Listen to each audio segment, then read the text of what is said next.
ও আচ্ছা আচ্ছা, আপনার 20 টাকা এত জরুরি? এই কিছুক্ষণ আগে না বললেন আমার কাছে 20 টাকা দেওয়া কোনো ব্যাপার না, আর এখন অন্য কথা বলছেন।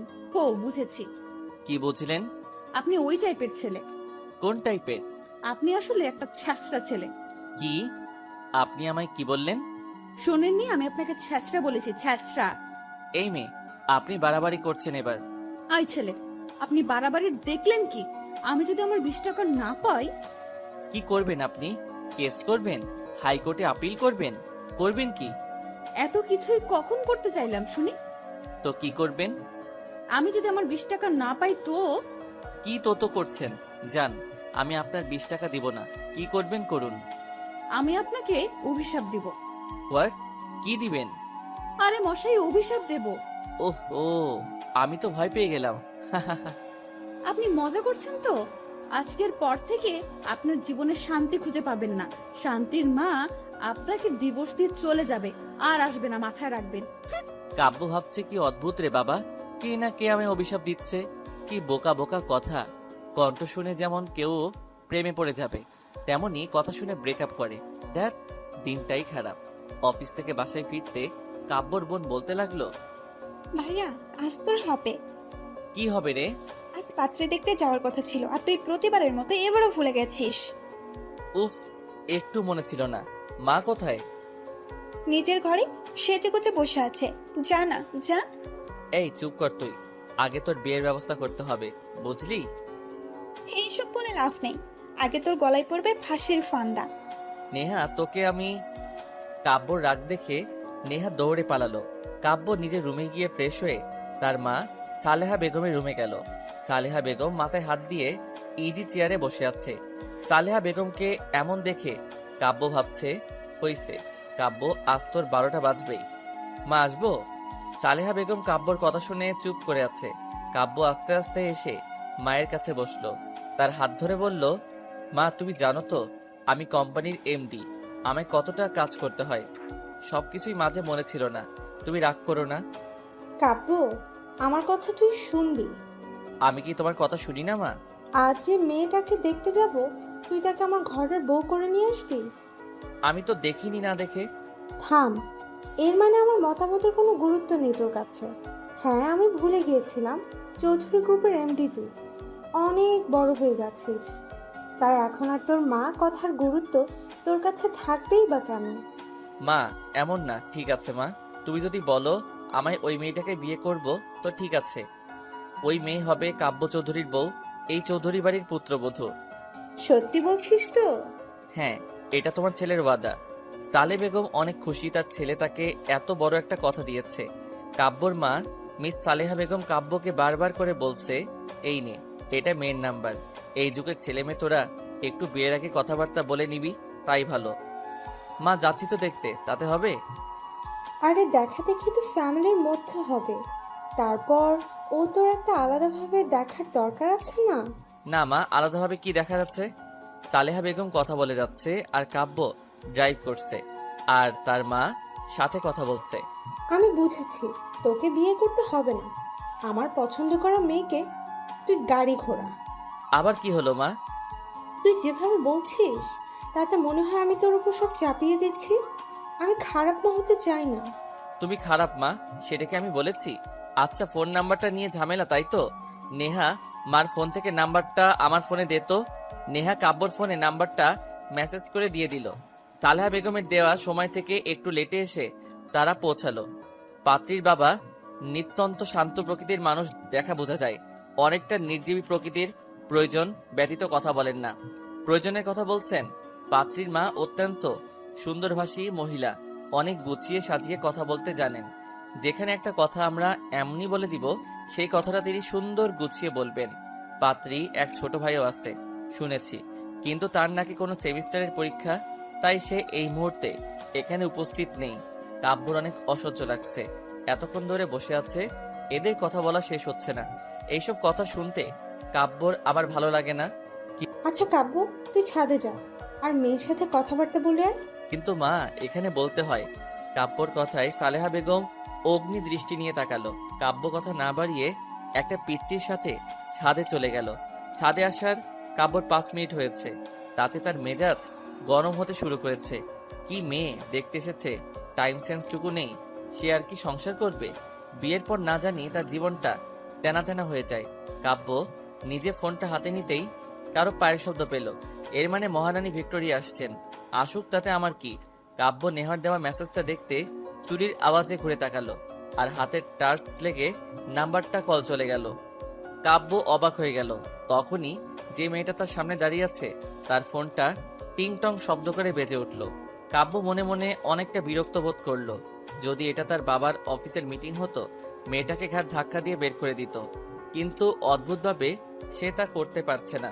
মেয়েটা একটু সরে গিয়ে ফোনটা রিসিভ করলো। কাব্য বিরক্তিকর দৃষ্টি নিয়ে তার দিক থেকে চোখ সরিয়ে নিয়ে নজর দিলে তার ফোনে আর সপ্তম আশ্চর্যের মতো হাঁ করে তাকিয়ে দেখছে। একবার ফোনের দিকে, আরেকবার মেয়েটার দিকে। মেয়েটা যে হ্যালো হ্যালো করে যাচ্ছে, অদ্ভুতভাবে তা ফোনের বাহির থেকেও শোনা যাচ্ছে। ভাগ্যকে তো ধন্যবাদ দেওয়া উচিত, এই মেয়েটাকে সামনে পেয়েছি। এবার দেখাচ্ছি মজা। কাব্য ফোনটা হাতে নিয়ে মেয়েটির ঠিক পেছন গিয়ে দাঁড়ালো। আর এই যে miss. Hello hello hello hello করছি, শুনতে পাচ্ছেন না? কানে কি তুলা গুজে আছে? আমার কান পরিষ্কার আছে। মনে হচ্ছে কানের সমস্যাটা আপনার। কি, আমার কানে সমস্যা? আপনি যদি ডাক্তার দেখান ঠিক বলে দিবে আপনি কত বড় ঠসা। ও আচ্ছা আচ্ছা, তারপর? তারপর কি? কি তারপর? আপনি আমার 20 টাকা দিবেন কিনা বলুন। একটু পিছনে ঘুরুন না। কেন, পিছুই ঘুরলেই কি আমি আমার 20 টাকা পেয়ে যাব? আচ্ছা মেয়ে তো আপনি, 20 টাকার জন্য যদি বলি ছাদ থেকে নিচে লাফিয়ে পড়ুন, তাই করবেন বুঝি? আমি কখন বললাম তাই করব? এক মিনিট এক মিনিট, আপনার কথা না অনেক কাছ থেকে শোনা যাচ্ছে মনে হচ্ছে। কি মনে হচ্ছে বলুন বলুন। মনে হচ্ছে আপনি আমার খুব কাছে। হ্যাঁ, পিছে দাঁড়িয়ে কথা বলছেন। ও ও, কি? ও ও, এত যখন মনে হচ্ছে একটু পিছনেই ঘুরুন না। মেঘা ঘুরতে অবাক হয়ে গেল, কারণ কিছুক্ষণ আগে যে ছেলেটা তাকে দেখতে এসেছিল সেই ছেলেটা ফোনটা হাতে নিয়ে তার পিছে দাঁড়িয়েছিল, আর এই ছেলেটা সেই ছেলে। এতক্ষণ পাগলের মতো বকবক করে যাচ্ছিল মেঘা। পিছে যে কেউ আছে তা খেয়াল করেনি। ওর মন যে কই যায় তা মাঝে মধ্যে ভেবে কুল কিনারা খুঁজে পায় না। হায় রে কপাল, মেঘা যে ছেলেটা ওকে দেখতে আসছে তার নাম্বারে 20 টাকা যেতেই হলো। আর অন্য কোনো নাম্বার কি দুনিয়ায় ছিল না? কি হতো ফোন নাম্বারটা কোনো মেয়ের হলে? এখন এই হাবলাকান্তকে আমি কি বলি? মনে মনে ভাবছে মেঘা। দুজনের মাঝে ক্ষণিকের নীরবতা। এবার মেঘা কাব্যর দিকে একটু চোখ দিল। কাব্য কালো রঙের শার্ট সাথে ব্লু জিন্স পরেছে, হাতে একটা ব্র্যান্ডের ঘড়ি আছে। গায়ের রং ধবধবে দুধের মতো হওয়া কালো রং বেশ মানিয়েছে তার স্ট্রেট চুলগুলো। হালকা বাতাসে উঠছে, বড্ড সিল্কি চুল মনে হচ্ছে। মেঘা যে তাকে এভাবে দেখছে তাতে যে কাব্যর কোনো ভ্রুক্ষেপ হচ্ছে বা আছে তা বোধগম্য হচ্ছে না। সে নিজের মতো পকেটে হাত দিয়ে দাঁড়িয়ে আছে। কাব্য কিছুই বলছে না, তাই মেঘা নিজের নখগুলো দাঁত দিয়ে কামড়াচ্ছিল। হুট করে মেঘার মাথায় আসলো, এখন তো উনি আমার 20 টাকা দিয়ে দিতে পারে, এখন তো কোনো সমস্যা নেই। আচ্ছা, এখন তো আপনি আমায় 20 টাকা রিটার্ন দিয়ে দিতে পারেন। এত কিছুর পরও তুমি তোমার 20 টাকা নিয়ে পড়ে আছো? এই 20 টাকার জন্য তুমি আমায় চেষ্টা ছেলে বলেছো। তো ভুল বলেছি আপনি মনে নিচ্ছেন কেন? রাত গেছে, কথাও গেছে, মনে রাখার কি আছে? কিন্তু রাত তো যায়নি। মেঘা মনে মনে আমি ঢোক গিলতে লাগলো। যাহ, আমার 20 টাকার আশা আমায় ছেড়ে দিতে হবে। একটু আগে রাগ লাগছে দেখে তো অনেক বড়লোক মনে হচ্ছে। এত চিপড়ে কোয়ালিটির হইলে কিভাবে সম্ভব? রাগ উঠলে আমি উল্টাপাল্টা কথা বলে ফেলি। আমি হুট করে বলে ফেললাম, 20 টাকা দিচ্ছেন না? আর বিয়ে করে বউকে তো 1 টাকা দিবেন না, বাপের বাড়ি থেকে খরচ চালাতে হবে। মেঘার কথায় কাব্য রেগে গেল। তার চোখে স্পষ্ট রাগের ছাপ। মুহূর্তেই চোখ জোড়া লাল হয়ে গেল। এখন হাতগুলো মুষ্টিবদ্ধ করে দাঁড়িয়ে আছে। কাব্য চেঁচিয়ে বলল, তুমি কি মিন করতে চাচ্ছ? প্রথম আমায় শেষরা বলছে, এখন কোন টাইপের বলতে চাচ্ছ? তোমাকে আমি বিয়ে করব আর তোমার বাবার টাকায় চলবো? How funny! তুমি তো রিজেক্টেড। আর 1 মিনিট না দাঁড়িয়ে কাব্য হনহন করে নিচে নেমে গেল। মেঘা তার পিছু পিছুই যাচ্ছিল, কিন্তু শাড়িটা এত ভেজাল করছে যে আস্তে আস্তে সিঁড়ি বেয়ে নামতে হচ্ছে মেঘার। মা, এখানে আর 1 মুহূর্ত না, এখনই চলো। কাব্যর কথায় কাব্যর মা অবাক হয়ে গেলেন। তিনি তার ছেলেকে দেখে বুঝে ফেলেছেন যে সে মারাত্মক রেগে গেছে। কাব্যর রাগের মাত্রা তার জানা আছে। তিনি পড়েছেন বিপাকে, না উঠতে পারছেন না ছেলের কথায় তার সাথে যেতে পারছেন। মহা বিপদের গন্ধ তার নাকের সামনে ভুর ভুর করছে। এতক্ষণে মেঘা নিচে আসতেই কাব্য মেঘাকে উদ্দেশ্য করে বলল, এই মেয়েকে আমি বিয়ে করব না, কখনো না। এই যে আন্টি, আপনি অনেক সুন্দর আর সুইট করে কথা বলতে পারেন, কিন্তু আপনার মেয়ে একটা অত্যন্ত অভদ্র অসভ্য মেয়ে। এই মেয়েকে আমি কেন কোনো ছেলেই বিয়ে করবে না। এই যে আপনি আমার শিক্ষা তুলে কথা বলছেন কেন? তুমিও কিছুক্ষণ আগে তাই করেছো। শুনেন, আপনি নিজেকে কি ভাবেন বলুন তো? আপনি প্রিন্স চার্মিং নাকি অন্য কিছু? তুমি কি নিজেকে রানী ভিক্টোরিয়া না মোনালিসা মনে করো? আমার বিয়ে হোক না হোক, আমি তো আপনাকে বিয়ে করব না। তোমায় আমি আগেই রিজেক্টেড করে দিছি, তাই কথা বলার কোনো মানেই হয় না। কাব্য চলে গেল ও মেঘা চলে গেল, দুজন দুজনের বিপরীত মুখে চলে গেল। কাব্য নিজের রুমে আরাম করে শুয়ে আছে আর ফোনে গেম খেলছে। কাব্যর বোন এসে মুখ ফুলিয়ে বলল, ভাইয়া, এটা একদম ঠিক হলো না। কোনটা? তাড়াতাড়ি ভুলে গেলি? তুই কি বলতে চাস ক্লিয়ার করে বল, না হয় গেট লস। ভাইয়া, কি হয়েছে বলতো? আমার থেকে তোর এত ইন্টারেস্ট কেন? কই? কি ব্যাপার বলতো? কোনো ব্যাপার না। হঠাৎ করে তোতলানো শুরু করলি কেন? এমন ভাবে প্রশ্ন করছিস যেন আমি রিমান্ডের আসামি। তো তুই আমার সাইডে না থেকে ওই মেয়েটার সাইডে কেন? ওই মেয়েটা তোর কি লাগে, বোন? কাব্যর বোন হনহনিয়ে চলে গেল। কাব্য সন্দেহজনক ভাবে নেহার চলে যাওয়ার দিকে তাকিয়ে আছে। মেঘার মা খুব শান্তিপূর্ণ ভাব নিয়ে আছেন। মেঘার বুঝতে বাকি নেই এটা মহাযুদ্ধ। এর আগের পরিস্থিতি, মেঘা ওর মতো পা দুলিয়ে দুলিয়ে আইসক্রিম খাচ্ছে। মেঘার বাবা মাঝে মাঝে মেঘার দিকে এক দৃষ্টিতে তাকাচ্ছেন, আবার নিজের দৃষ্টি ফিরিয়ে নিচ্ছেন।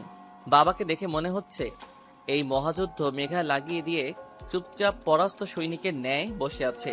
মেঘার ভাইয়ের আজ ভার্সিটিতে অ্যাসাইনমেন্ট ছিল, তাই ওকে যেতে হয়েছিল। এই মহাযুদ্ধ বেচারা মিস করে গেছে। ভার্সিটি থেকে ফিরে মেঘার দিকে ড্যাব ড্যাব ভাবে তাকিয়ে আছে। আপু, তুই এটা কি করলি বলতো? কি করেছে শুনি? এত সুন্দর, স্মার্ট, কিউট, হ্যান্ডসাম, ড্যাশিন মার্কা ছেলেকে রিজেক্ট করে দিলা? ও রিজেক্ট করেনি, ছেলে করেছে। মেঘার মায়ের কথায় মেঘা আর আকাশ একসাথে ওদের মাকে বলে উঠল, তুমি একটু চুপ থাকো না মা। হ্যাঁ, আমি তো চুপ থাকবই। তোদের যা ইচ্ছে হয় তোরা করবি। এইসব দোষ তোমার, বুঝলে? এর মধ্যে আমায় টানছো কেন? টানবে না, তুমি তো নষ্টের গোড়া। পুতুল, কি আজে বাজে বলছো? আহা মা, তুমি এই সিরিয়ালি ড্রামা কিছুক্ষণের জন্য বন্ধ করো তো। এই আকাশ, তোর কি হয়েছে বলতো? কেন আপু, কি হবে? তুই আমার ভাই না ওই কাব্যর ভাই? অবশ্যই তোমার ভাই। আমার সাথে রক্তের সম্পর্ক হয়ে আমার দিকে টানছিস না? আমি এত কিউট সুন্দর না বলে বলছিস ছেলেটা কত সুন্দর কিউট হ্যান ত্যান কেন? ওমা, তাই নাকি? আমি এসব বলেছি? আচ্ছা, তুই আর কাব্যের বোন নেহা একই ডিপার্টমেন্টের না? সি, তো? তো কি, তুই আমায় বল। আরে আপু, যে বোনের ভাই আমার বোনকে পাত্তা দেয়নি, আমি সেই ভাইয়ের বোনকে কেন দিব বলো? এই না হলো আমার ভাই? মেঘার ভাই মাথায় হাত দিয়ে বসে রইল। কি আকাশ পাতাল ভাবতে শুরু করেছে ও ভালো জানে। তখনই, এই, তোর ফোন ধরতে এত টাইম লাগলো কেন সেটা আগে বল। সি নেহা, তোমার ভাষার এ কি হাল হয়েছে? চুপ করে থাক, তুই একটা কথা বলবি না আমার ভাষা নেই। আচ্ছা বাবা, আচ্ছা, এত হাইপার কেন হচ্ছ বলো তো? কেন হচ্ছি তোমায় বলতে হবে? তুমি বুঝতে পারছো না? ও, তোমার ভাই আমার বোনকে রিজেক্ট করেছে, সেজন্য তুমি হাইপার হচ্ছ? কেন, আমি তো আর তোমায় রিজেক্ট করিনি। মিসকাস শৈতানের মতো কথা বলা বন্ধ করো। তুমি জানো আমি কত ছলে বলে কৌশলে মায়ের কানে মেঘা আপুর কথাটা তুলেছিলাম। নেহা আন্টি কিন্তু আগে থেকে মেঘা আপুকে মারাত্মকভাবে পছন্দ করতেন। তুমি শুধু হওয়া কাজটাকে করে দিয়েছো। আমি না করলে না, মা ইমোশনাল ব্ল্যাকমেল করে ভাইকে রাজি করাতে পারতো না। সব তো ঠিক ছিল, ওদের মাঝে এমন কি হলো যে দুজন এমন বিহেভ করলো? ওরা কি দুজন দুজনকে আগে থেকে চিনতো? কিন্তু প্রশ্ন হচ্ছে কিভাবে, কেমনে? আমি সব কিছুই বুঝি না, জাস্ট বলবা, এরপর তুমি কি করবা। শোনো আপু, আর ভাইয়াকে এক করার জন্য যদি আমাদের করোনা ভাইরাসের মেডিসিনও আবিষ্কার করতে হয়, তাও আমরা করতে কিছুই হব না। এর মধ্যে করোনা ভাইরাসের মেডিসিন আসছে বা কোথা থেকে? ওরে আমার মাথা মোটা, চুপচাপ প্ল্যানটা শোনো। এটা এবার একটা কাজে দিবে তো? দিবে মানে 100% দিবে। আচ্ছা, দেখে নিব। শুনে এখন ফোন রাখছি আমি। নেহা ফোন রাখতেই আকাশ হাঁপ ছেড়ে বাঁচল। হাত পা মেলে চিত হয়ে বিছানায় শুয়ে পড়ল। নেহার সাথে তার 2 বছরের সম্পর্ক। অনেক বেশি ভালোবাসে মেয়েটা, কিন্তু তাকে পাওয়ার জন্য হয়তো একটু বাড়াবাড়ি টাইপের কিছুই করছে। কিন্তু এটা না হলে নেহার সাথে ওর একসাথে থাকা আর হবে না। কবি বলেছেন ভালোবাসায় সব ঠিক। কোনো কবি বলেছিল এই মুহূর্ত আকাশের মনে নেই, আর তা সে মনে করতে যাচ্ছে না। এখন তার একটা মিশন, কাব্য মেঘার বিয়ে দেওয়া। অনেকক্ষণ ধরে আকাশ মেঘার সামনে বসে আছে, কিছুই বলছে না। মেঘা ভ্রু কুচকে আকাশের দিকে তাকিয়ে ভাবছে আসলে ওর মতলবটা কি। আপু আসলে আমি তখন তোর সাইড নেইনি, তোর অনেক খারাপ লেগেছে। লেগেছে তো। আচ্ছা আপু, তুই এসব বিয়ে টিয়ে বাদ, তোকে ওইসব করতে হবে না। তুই এর থেকে এক কাজ কর, তুই তো একটা প্রজেক্ট ফাইল নিয়ে কাজ করছিস। একটা কোম্পানি আছে সব থেকে নাম করা আর মার্কেটে নাম্বার 1 কোম্পানি। এই কোম্পানিতে প্রথম একটা ধাপ আছে, এরা বিলিয়ার্ড যাদের প্রজেক্টটা নতুন কিছুই দিতে পারবে তাদের সাথে কোম্পানি 15 দিনের একটা ডিল করবে। এই 15 দিন তুই কাজটা করে দেখ, আমার মনে হয় ইউ ক্যান ডু ইট। তোর আইডিয়াটা আমার ভালো লেগেছে। আর তাছাড়া এই প্রজেক্টটা নিয়ে অনেক বেশি মাথা ঘামিয়েছি। এমন একটা সুযোগ সত্যি হাতছাড়া করা যায় না। বাহ, আমি কি এমনি বলি, আমার আপু কোটিতে একটা। একটা কথা এখনো বুঝতে পারছি না, তুই এত এত এইসব বিষয়ে হুট করে আগ্রহ প্রকাশ করছিস। আপু, ক্রাইম পেট্রোল দেখো ভালো কথা, কিন্তু তা থেকে ভালো কিছু শেখো। অহেতুক নিষ্পাপ বাচ্চার উপর দোষ লাগাবি না বলে দিলাম। আচ্ছা, তোকে রাখতে হবে না, আমায় কাল অফিসের অ্যাড্রেসটা দিয়ে দিস। এখনই নিয়ে নে। এত তাড়াহুড়ো কেন করছিস বলতো? তোর ভাবসাব দেখে মনে হচ্ছে আমি আজই এই মুহূর্তে অফিস গেলে তুই 2-3 বার লুঙ্গি ড্যান্স দিবি। তুমি অফিস গেলে বেতন তো পাবা, সেটা তোমার বেশি লাভ হবে, তাই খুশি ধরছে না আর। বাহ ভাই, তুই তো দেখি শুধু ভবিষ্যৎ না, ভবিষ্যতের ভবিষ্যতে ভেবে রেখেছিস। আচ্ছা যাও, তুমি আমায় সন্দেহ করছো, জানি আমি তোমায় কোনো না বিপদে ফেলবো। আচ্ছা আচ্ছা, আর মুখ ফুলাতে হবে না। আমি কাল কখন যাব সেটা বল। সকাল 10টার আগে গেলে হবে। আচ্ছা ঠিক আছে, এখন তুই ফোট এখান থেকে। আপু, উপকারী উপকার তো স্বীকার কর। তুই যাবি কি না? আকাশ উঠে চলে গেল, তার মুখে বিজয়ের হাসি। এবার শুধু সব ঠিকঠাকভাবে হলেই বাঁচা যায়। আকাশটার মাথায় যে কি চলছে তা মেঘা কিছুতেই বুঝতে পারছে না। যাই হোক, মেঘা বেশি ভাবছে। ফোনের ডাটা অন ছিল, ক্রিং করে মেসেজ টোন বেজে উঠল। নিস্তব্ধতায় ঘেরা এই রাতে কোনো শব্দে হুট করে বুকের ভিতরটা কেঁপে উঠল মেঘার। কি নিষ্ঠুর ফোন রে বাবা, রাতের নীরবতাকে কিভাবে ক্ষত বিক্ষত করছে তার বিভৎসতায়। ফোনটা হাতে নিয়ে মেঘা দেখলো ওকে ইমোতে কেউ একটা মেসেজ দিয়েছে। তা সিন করতে দেখলো কাব্য চৌধুরী মেঘাকে মেসেজ দিয়েছে। What a name! মেজাজটা 4 গুণ খারাপ হয়ে যাচ্ছে মেঘার। এই লোকটাকে ওর অনেক অসহ্য লাগছে। মাঝে মধ্যে ইচ্ছে হচ্ছে তাকে টুকরো টুকরো করে চিল শকুন দিয়ে খাওয়াই দেই। আপনার কি সমস্যা? আমার নাম কি হয় হোক, কোনো সমস্যা নেই, শুধু বেমানান রকম কিছুই ফেল হচ্ছে। আপনার ফিল আপনার বুক পকেটে ভরে রাখুন ওকে। তা না হয় রাখবো, কিন্তু কি বলতো, মেঘা নামটা কত কিউট, কিন্তু তোমায় তো নামটার সাথে খাপ খাওয়াতে পারছি না। আফসোস। আপনাকে কেউ বলেছে খাপ খাওয়াতে? আর আপনি কি বলতে চান? আমার নাম কিউট? আমি কিউট না? বাহ, এতক্ষণে তুমি একটা সঠিক কথা বলেছো। আপনি কিন্তু বেশি বাড়াবাড়ি করছেন। আপনাকে আমি অনেক অনেক অভিশাপ দিবা? হ্যাঁ, পারলে তাই দিব। শুনুন, হ্যাঁ শোনাও। আপনার না বিয়ে হবে না, হলেও বিয়ে করা বউ টিকবে না, টিকলেও আপনার বাচ্চা কাচ্চা হবে না, আর হলেও সে মানুষ হবে না, আপনার মতো শয়তানের হাড্ডি হবে। Wow, so cute. মানে? এত কিউট কিউট অভিশাপ দিতে থাকো, ঠিক আছে? আপনি আমার সাথে মজা করছেন? আজকের জন্য এতটুকু এন্টারটেইনমেন্ট যথেষ্ট, বেশি হলে আবার হজম হবে না। ভালো থাকো, বাই। নিতে পারছে না মেঘা, ফোনের ডাটাটা অফ করে ফোনটা রেখে দিল। আর ভাবতে থাকলো, শয়তান বেটা, আমায় এইভাবে বললি তো তোর জীবন তেজপাতা হয়ে যাবে। এমন মেয়ের পাল্লায় পড়বি না যে নিজের জীবনটা শেষ হয়ে যাবে। সকাল 10টা। মা, 10টা বেজে গেছে, তোমার জন্য আমার লেট হচ্ছে। প্রথম দিন যাচ্ছি, আমায় তো ওরা নিবে না, উল্টা ঘাট ধরে বের করে না দেয়। কতবার বললাম একটু আগে ডেকে দিও, ডেকে দিও, কে শোনে কার কথা? এই, মেজাজটা কম করতে শিখতো। তাড়াহুড়ো করিস না, সাবধানে যা। এই আপু, তোকে বলেছিলাম 10টায় পৌঁছতে হবে, আর তুই 10টায় বের হচ্ছিস। শোনো, আমার উঠতে লেট হয়েছে, এতে আমি কি করব? মা তো আমাদের দেরি করে ডাক দিয়েছে। আচ্ছা, বাসায় এসে কথা বলিস। এখন দৌড় লাগাতো। শোনো আকাশ, আমি ম্যারাথনের দৌড় রেসার না যে দৌড় লাগাবো। আপু, এই কচ্ছবি কন্ডিশন দেখলে তো তোকে রিজেক্ট করে দিবে বল। আই খবরদার, এই রিজেকশন করার কথা আমার সামনে বলবি না। তাহলে যা, আমি যাবই না। আচ্ছা বাবা, আচ্ছা, সরি, আর বলবো না, তুমি যাও এখন। মা আমি আসছি। বেরিয়ে পড়লো মেঘা। নতুন জায়গা আর ফার্স্ট ডে। মেঘা লেট। বাহ, সময়ের কি মূল্যায়নও না আমি করেছি। আমার প্রজেক্ট তাদের পছন্দ হবে কিনা জানি না, কিন্তু আমার টাইম সেন্স দেখে নির্ঘাত বুঝে যাবে আমি সময়ের মূল্যায়ন করতে জানি না। আমার ট্যালেন্ট কম না তা দেখাতে কিছুতেই পিছুই হটবো না, এসব ভাবছে মেঘা। অফিস পৌঁছাতে মেঘলার আরো 25 মিনিট লেগে গেল। অফিসের ওয়েটিং রুমে বসে হাত ঘড়ির দিকে তাকাতেই দেখে 10টা 30 বেজে গেছে প্রায়। মেঘা কোনো জায়গায় চুপচাপ বসে থাকতে পারে না। অফিসের পিয়নটা সে কখন বসিয়ে রেখে চলে গেছে। আশেপাশে কাউকে পেলে সীমিত আকারে একটা আড্ডা দেওয়া যেত, তাতে মন্দ কিছুই হতো না। বিরক্তি নিয়ে উঠে দাঁড়ালো মেঘা। আশেপাশে কোনো মানুষ নামের প্রাণী দেখতে পাচ্ছে না। অফিসটা ঘুরে দেখলে মন্দ হবে না। মেঘার ভাবা মানে কাজ করা।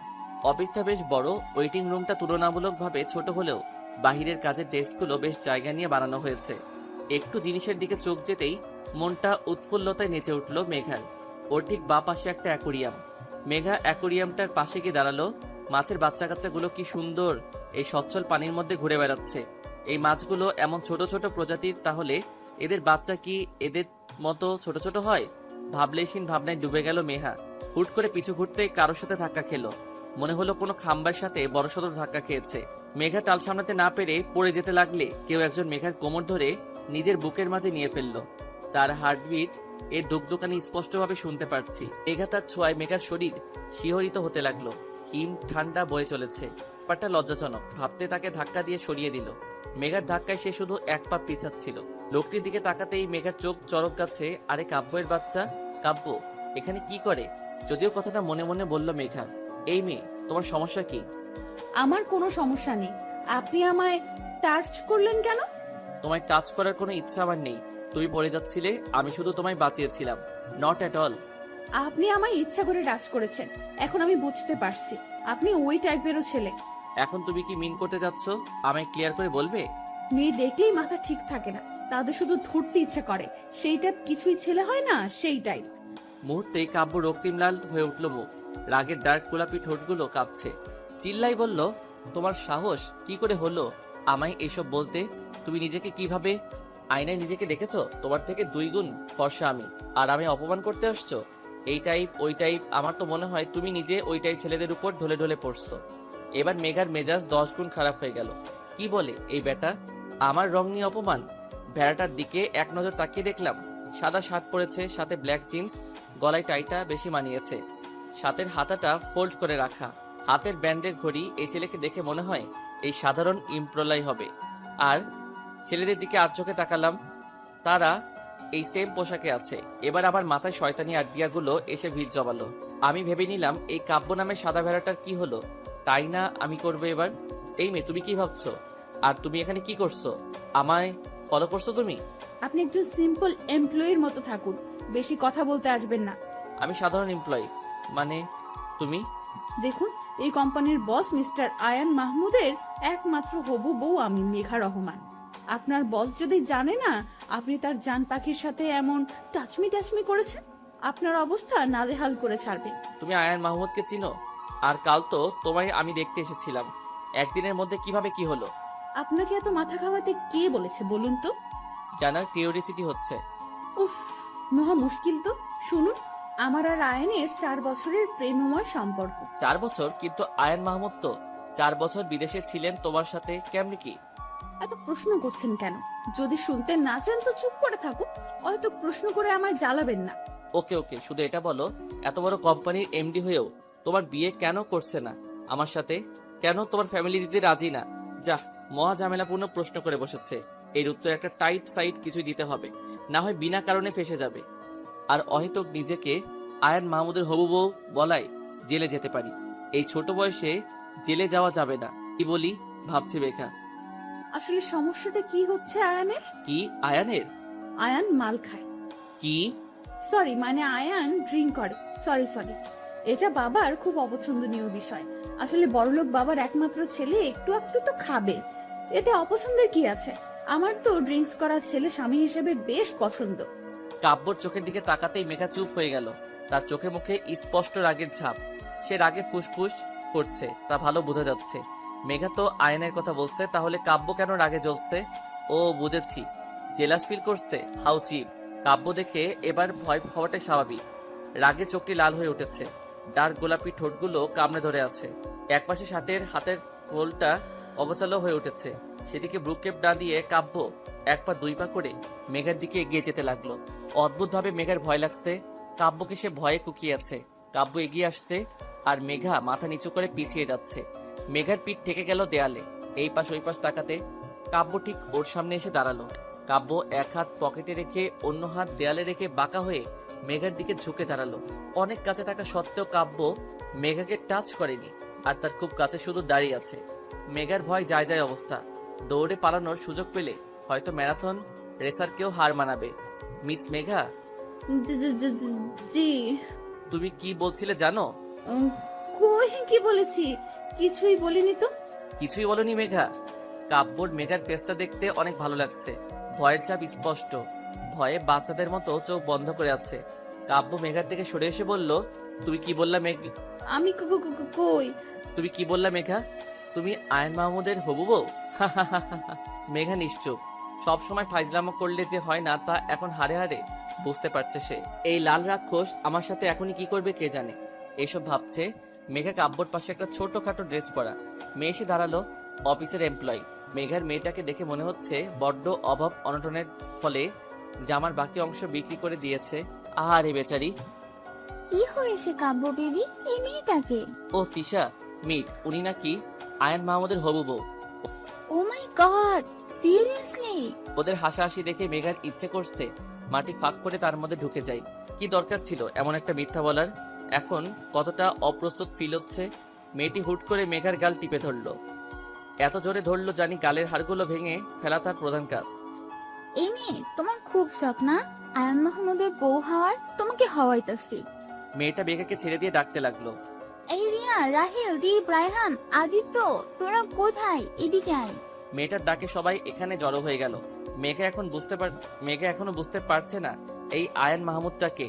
রোগা হ্যাংলা পাতলা একটা ছেলে বলে উঠলো, আরে রায়হান, দেখে এই মেয়েটা নাকি আয়ান মাহমুদের বউ। কিছুক্ষণ আগে তো শুধু দুইজন হাসছিল, এখন এরা সবাই মিলে হাসছে।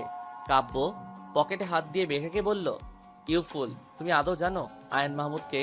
মেঘাকে সত্যি জানে না আয়ন মাহমুদকে, তাই হা করে তাকিয়ে থাকা ছাড়া আর কোনো কাজ ওর চোখে পড়ছে না। আমি আয়ন মাহমুদ কাব্য চৌধুরী। আল্লাহ বাঁচালে বেরি যান।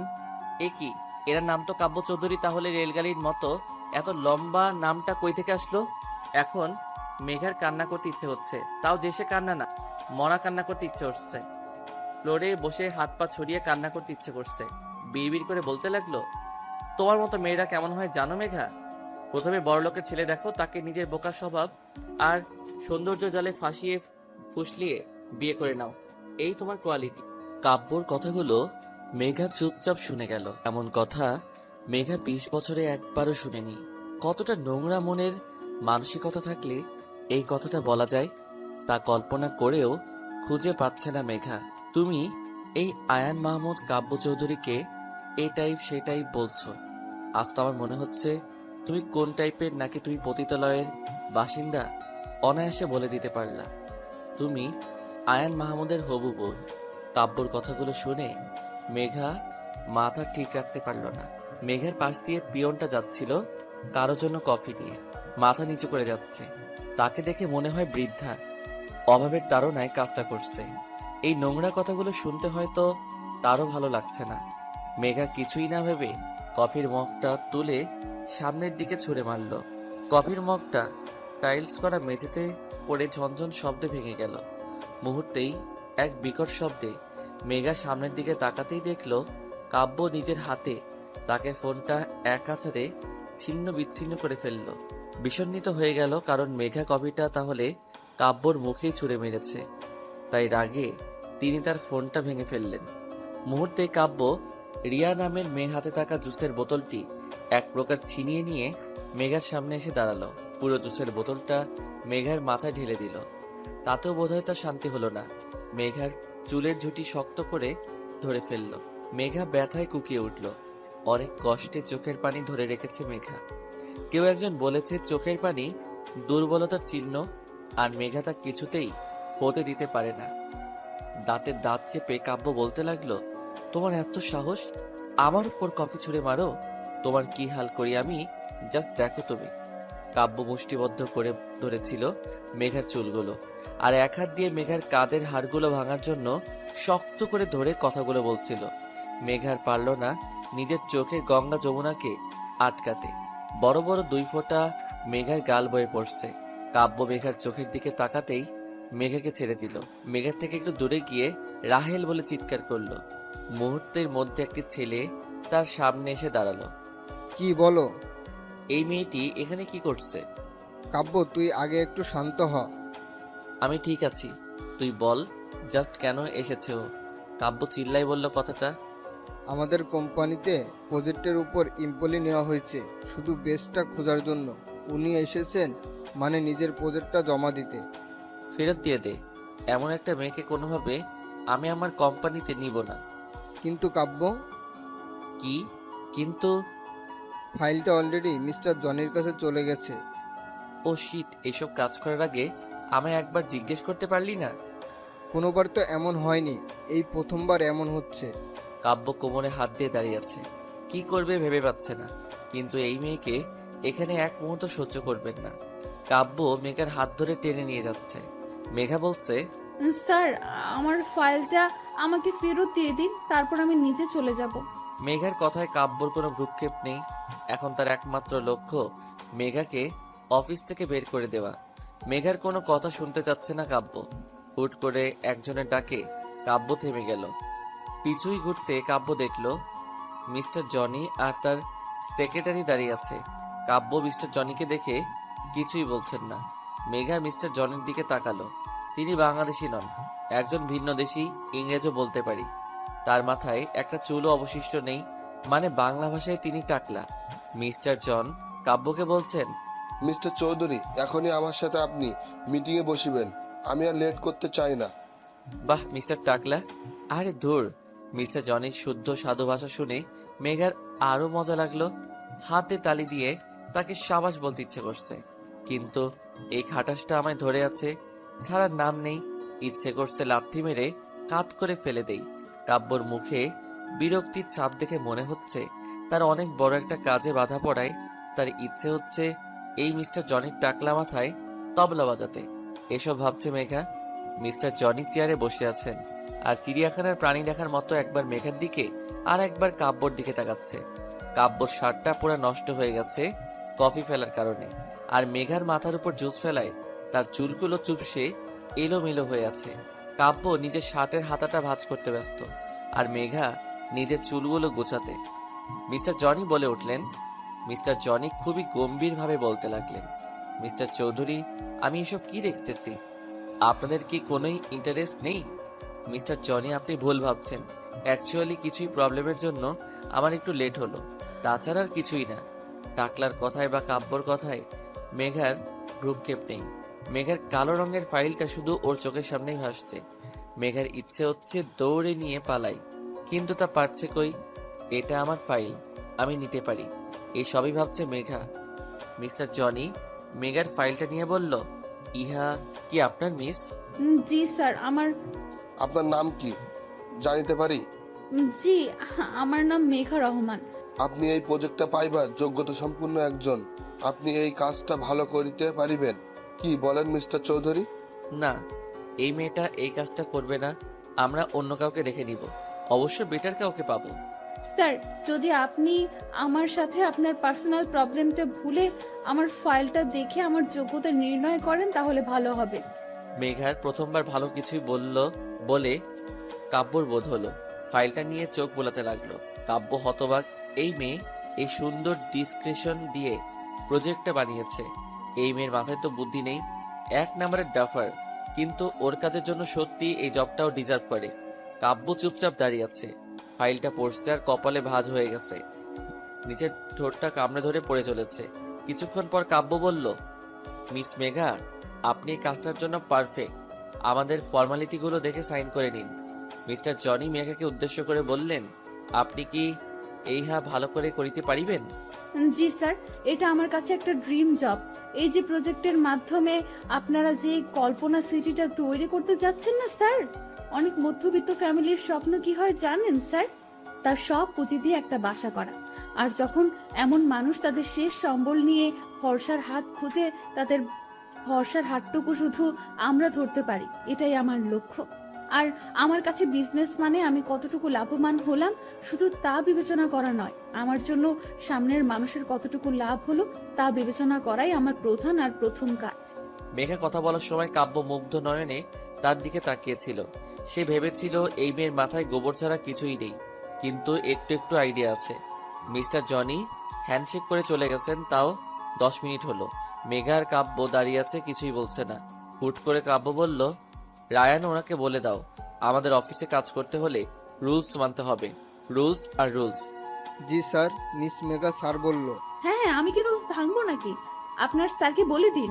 রায়ান, তাকে বলে দাও এরকম অসভ্যতামো এখানে চলবে না, বাকিদের মতো হতে হবে। বলে দাও তাকে। জি স্যার, মিস মেঘা স্যার। আপনি থামুন। আমি কি অসভ্যতামি করেছি? উনি সেম কাজ করেছে। আপনার স্যারকে বলে দিন মেয়েদের সম্মান করতে শিখুক। রায়ান, তাকে বলে দাও আমি মেয়েদের সম্মান করতে জানি, তার কাছ থেকে শিখতে হবে না আমার। জি স্যার, মিস মেঘা। আপনি চুপ করুন। কত সম্মান করে তা আজ প্রমাণ হয়ে গেল। আমি নিজের কাজ করতে জানি। আপনার স্যারকে বলে দিন। রায়ান, তাকে বলে দাও কাল থেকে জানি সে তার দায়িত্ববোধ থেকে ভালোভাবে কাজ করে, কাণ্ড জ্ঞানহীনের মতো কাজ যেন না করে। জি sir, miss Megha. Shut up. আমি শুনতে পেয়েছি। কাল থেকে আমি আমার কাজ শুরু করব। অফিসের সামনে রোডে দাঁড়িয়েছিল রিক্সার জন্য। আজকাল রিক্সা পাওয়া অনেকটা কঠিন হয়ে উঠেছে, সহজে কিছুই পাওয়া যায় না বললেই চলে। হুট করে মেঘা দেখলো কাব্য গাড়ি নিয়ে বের হচ্ছে। মেঘাকে দেখে গেটের সামনে গাড়ি থামিয়ে নেমে পড়লো আর মেঘার সামনে এসে বলতে লাগলো, তোমায় আমার একদম অসহ্য লাগে, ইউ নো। মিস্টার কাব্য, এই কথাটা বলার জন্য কি আপনি নেমে আসলেন? জি হ্যাঁ, কারণ অফিসে ঢুকলে আমরা জাস্ট কলিগ আর বসের ব্যবহার করব, কিন্তু বাহিরে তুমি আর আমি শত্রু, এটা ভুলে গেলে কিভাবে চলে? আচ্ছা, এত তাড়াতাড়ি আপনায় কিভাবে ভুলি? কাব্য কথা না বাড়িয়ে চোখে সানগ্লাস দিয়ে ঘুরে চলে যাচ্ছে। মেঘাও চলে গেল, কেউ কারো দিকে তাকালো না। আকাশ, সত্যি বললে তোর মাথায় স্কেল দিয়ে মারবো না। আমি তোকে প্রমিস করছি ভাই। আপু, তুমি অফিস থেকে ফিরে আমার সাথে এমন শুরু করলে কেন? তুই কিছুই জানিস না ভাইয়া। না আপু, কিছুই জানি না। টাচ করে স্কেল দিয়ে আকাশের মাথায় মারলো মেঘা। আকাশ মাথায় হাত দিয়ে বলল, উফ, আপু মারলা কেন? তুই কিছুই জানিস না? না আপু, বিশ্বাস করো না তোমার ভাইয়াকে। তুই তো মির্জাফর, তোকে বিশ্বাস আর চুলিভর পানিতে ডুবে মরা এক। আপু, কি হয়েছে বলো না। তুই জানতি আয়ন মাহমুদকে? কে আবার? গ্রুপের এমডি? এমডি না। উফ আপু, আবার কেন মারলি? আয়ান মাহমুদ কে তুই জানিস না? না আপু, না। আকাশের মনে কি চলছে আমায় খুঁজে বের করতেই হবে, এভাবেও বলবে না। আমার আজ কাব্যর অফিসে যাওয়া কোনো ইতেফাক হতে পারে না, কিছুই তো রহস্য আছে, এসব মনে মনে ভাবছে মেঘা। অফিস থেকে ফিরে কাব্য সে কখন থেকে ভিডিও গেম খেলছে। নেহা বিরক্তিভাজন নিয়ে বলল, ভাইয়া। কি হয়েছে, চিৎকার করছিস কেন? আমি কি কানে শুনতে পাই না? হ্যাঁ পারো তো, বলো না আজ অফিসে কি হলো? কি হলো মানে? কোনো শুটিং এর প্রোগ্রাম করে ফিরেছি কি যে তোকে গল্প শোনাবো? নেহা মুখ ফুলিয়ে বসে রইল। কাব্যর সন্দেহ এবার অনেকটা বেড়ে গেল। ব্যাপার কি? নেহার এত আগ্রহ কেন আজ অফিসে কি হয়েছে জানার জন্য? মেঘার সাথে দেখা হওয়াটা বারবার ইতেফাক নাকি অন্য ব্যাপার আছে? জানতে হচ্ছে বিষয়টা। নতুন জায়গায় সবার সাথে মিশতে একটু অদ্ভুত ফিল হয়, এটা স্বাভাবিক ব্যাপার, কিন্তু নতুন জায়গায় কোনো অপরিচিত ছেলে ড্যাব ড্যাব করে তাকিয়ে থাকে, তখন তা অস্বস্তিকর হয়ে ওঠে। হ্যাঁ ঠিক তাই, মেঘার সাথে এখন তাই হচ্ছে। নিজের ডেস্কে বসে ফাইল সিস্টেমটা চেক করছিল, ঠিক মেঘার থেকে কয়েক হাত ফাঁকে এই অফিসের একজন কলিগ মেঘাকে চোখ দিয়ে গিলে খাচ্ছে অনায়াসে। মেঘার ইচ্ছে করছে ওর চোখগুলো গুটিয়ে টেরা করে দেই। লুচ্চা কোনখানকার। মিস্টার কাব্য চৌধুরী আসতে সব মেয়ে হা হয়ে যে যার জায়গায় দাঁড়িয়ে পড়ল। জানি ডোনাল্ড ট্রাম্প হেঁটে আসছেন, অবশ্য সবার ক্রাশ কাব্য স্যার। কাব্য স্যার চকলেট কালারের একটা টি শার্ট পরেছে, সাথে হলুদ জিন্স, গলায় টাইটা আটোসাটো করে বাঁধা, হাতে ব্ল্যাক বার্নের ঘড়ি, চোখটা লালচে কালারের সানগ্লাস। নিজের সিল্কি চুলগুলো ঠিক করতে করতে আসছেন। ওইদিকে নজর না দিয়ে নিজের কাজে মন দিল মেঘা। 15 দিন পর আমার মুক্তি ভাবতেই আনন্দ নিকেতন গিয়ে দেই দেই করে নাচ করতে মন চাচ্ছে। উফ, জমজমার বিষয়। এই সবই ভাবছি মেঘা। মেঘা নিজের কাজ অতি মনোযোগ সহকারে করতে লাগলো। বিপত্তি ঘটল তখন, যখন অফিসের মনিটরটা আর কাজ করছে না। এখনো অনেক কাজ। মেঘা এখানকার পিয়নকে ডেকে কথাটা বলতেই তিনি ম্যানেজারকে জানালেন বিষয়টা। ম্যানেজার গম্ভীরভাবে বলল, আই এম সরি, এটা যে রিপেয়ার করার কথা ছিল তা হয়তো লক্ষ্য করিনি, এর জন্য হয়তো এই হাল। কিন্তু স্যার, আমি তো কাজ করব, আমার অনেকটা কাজ এখনো পড়ে আছে। আপনি আমার সাথে চলুন। কি ব্যাপার ম্যানেজার সাহেব, আপনি হুট করে এখানে? স্যার, ওনার মনিটরটা হুট করে নষ্ট হয়ে গেছে, আর আপনার কেবিনে ছাড়া তো অন্য কোনো এক্সট্রা মনিটর নেই, তাই আমি বাধ্য হয়ে এক প্রকার নিয়ে আসলাম। কাব্য বিরক্ত হলেও কিছুই বলল না। ম্যানেজার সাহেব মেঘাকে বসিয়ে দিয়ে চলে গেছেন। এই রাক্ষসপুরীতে বসে স্বয়ং রাক্ষস রাজের সাথে বসে কাজ করছি। কত যে বিরক্তিকর পরিস্থিতি তা কোনো ভাষার দ্বারা ব্যাখ্যা করা সম্ভব না। অসম্ভব ব্যাপার স্যাপার সব। কিন্তু এক বিষয়ে খুব ভালো লাগছে, ওই ছেলেটার চেয়ে রাক্ষস রাজ বেটার। মনে মনে ভাবছে মেঘা। মেঘা নিজের মতো কাজ করে যাচ্ছে। সময় খুব কম, কাজ খুব বেশি। কাব্য স্যার নিজের মতো কাজ করছে। কিবোর্ড চাপার শব্দ ছাড়া আর কোনো শব্দ ধ্বনিত হচ্ছে না। ক্যাফেটেরিয়ায় পাশাপাশি বসে আছে আকাশ আর নেহা। তাদের মাথায় একটা লক্ষ্য, কাব্য মেঘাকে এক করা। এত ভাবনা চিন্তা পরীক্ষার সময়ও করে না যতটা এখন বসে করছে। এই, তোর মাথায় কোনো আইডিয়া আসলো? নেহা, এটা তোমার ভাষা, আমায় তুই কেন বলছো? যতদিন না তুই আমাদের ফ্যামিলিতে বলতে পারবি ততদিন আমি তোকে তুই বলবো। বাড়াবাড়ি হয়ে যাচ্ছে কিন্তু নেহা। বাড়াবাড়ির তুই দেখেছিস কি? এখন দেখাবো। ওরে বাবা, এখন আমাদের ঝগড়া না, এক থাকতে হবে। আমরা যদি আমার আপু তোমার ভাইয়ার মতো ঝগড়া করি তাহলে কি চলবে? হ্যাঁ, তা ঠিক বলছো, কিন্তু আমি তুই বলবো ফাইনাল। আচ্ছা, আমরা তো ওদের দুজনে অফিসে পাঠিয়ে দিলাম, কিন্তু ওরা কি এক হবে নাকি? বুঝতে পারছি না, কিন্তু এটা বলতে পারি আমার ভাইয়া কোনো মেয়ের দিকে তাকানো তো দূরে, তাকে পাত্তা দিবে না। এই, তুমি কি বলতে চাও?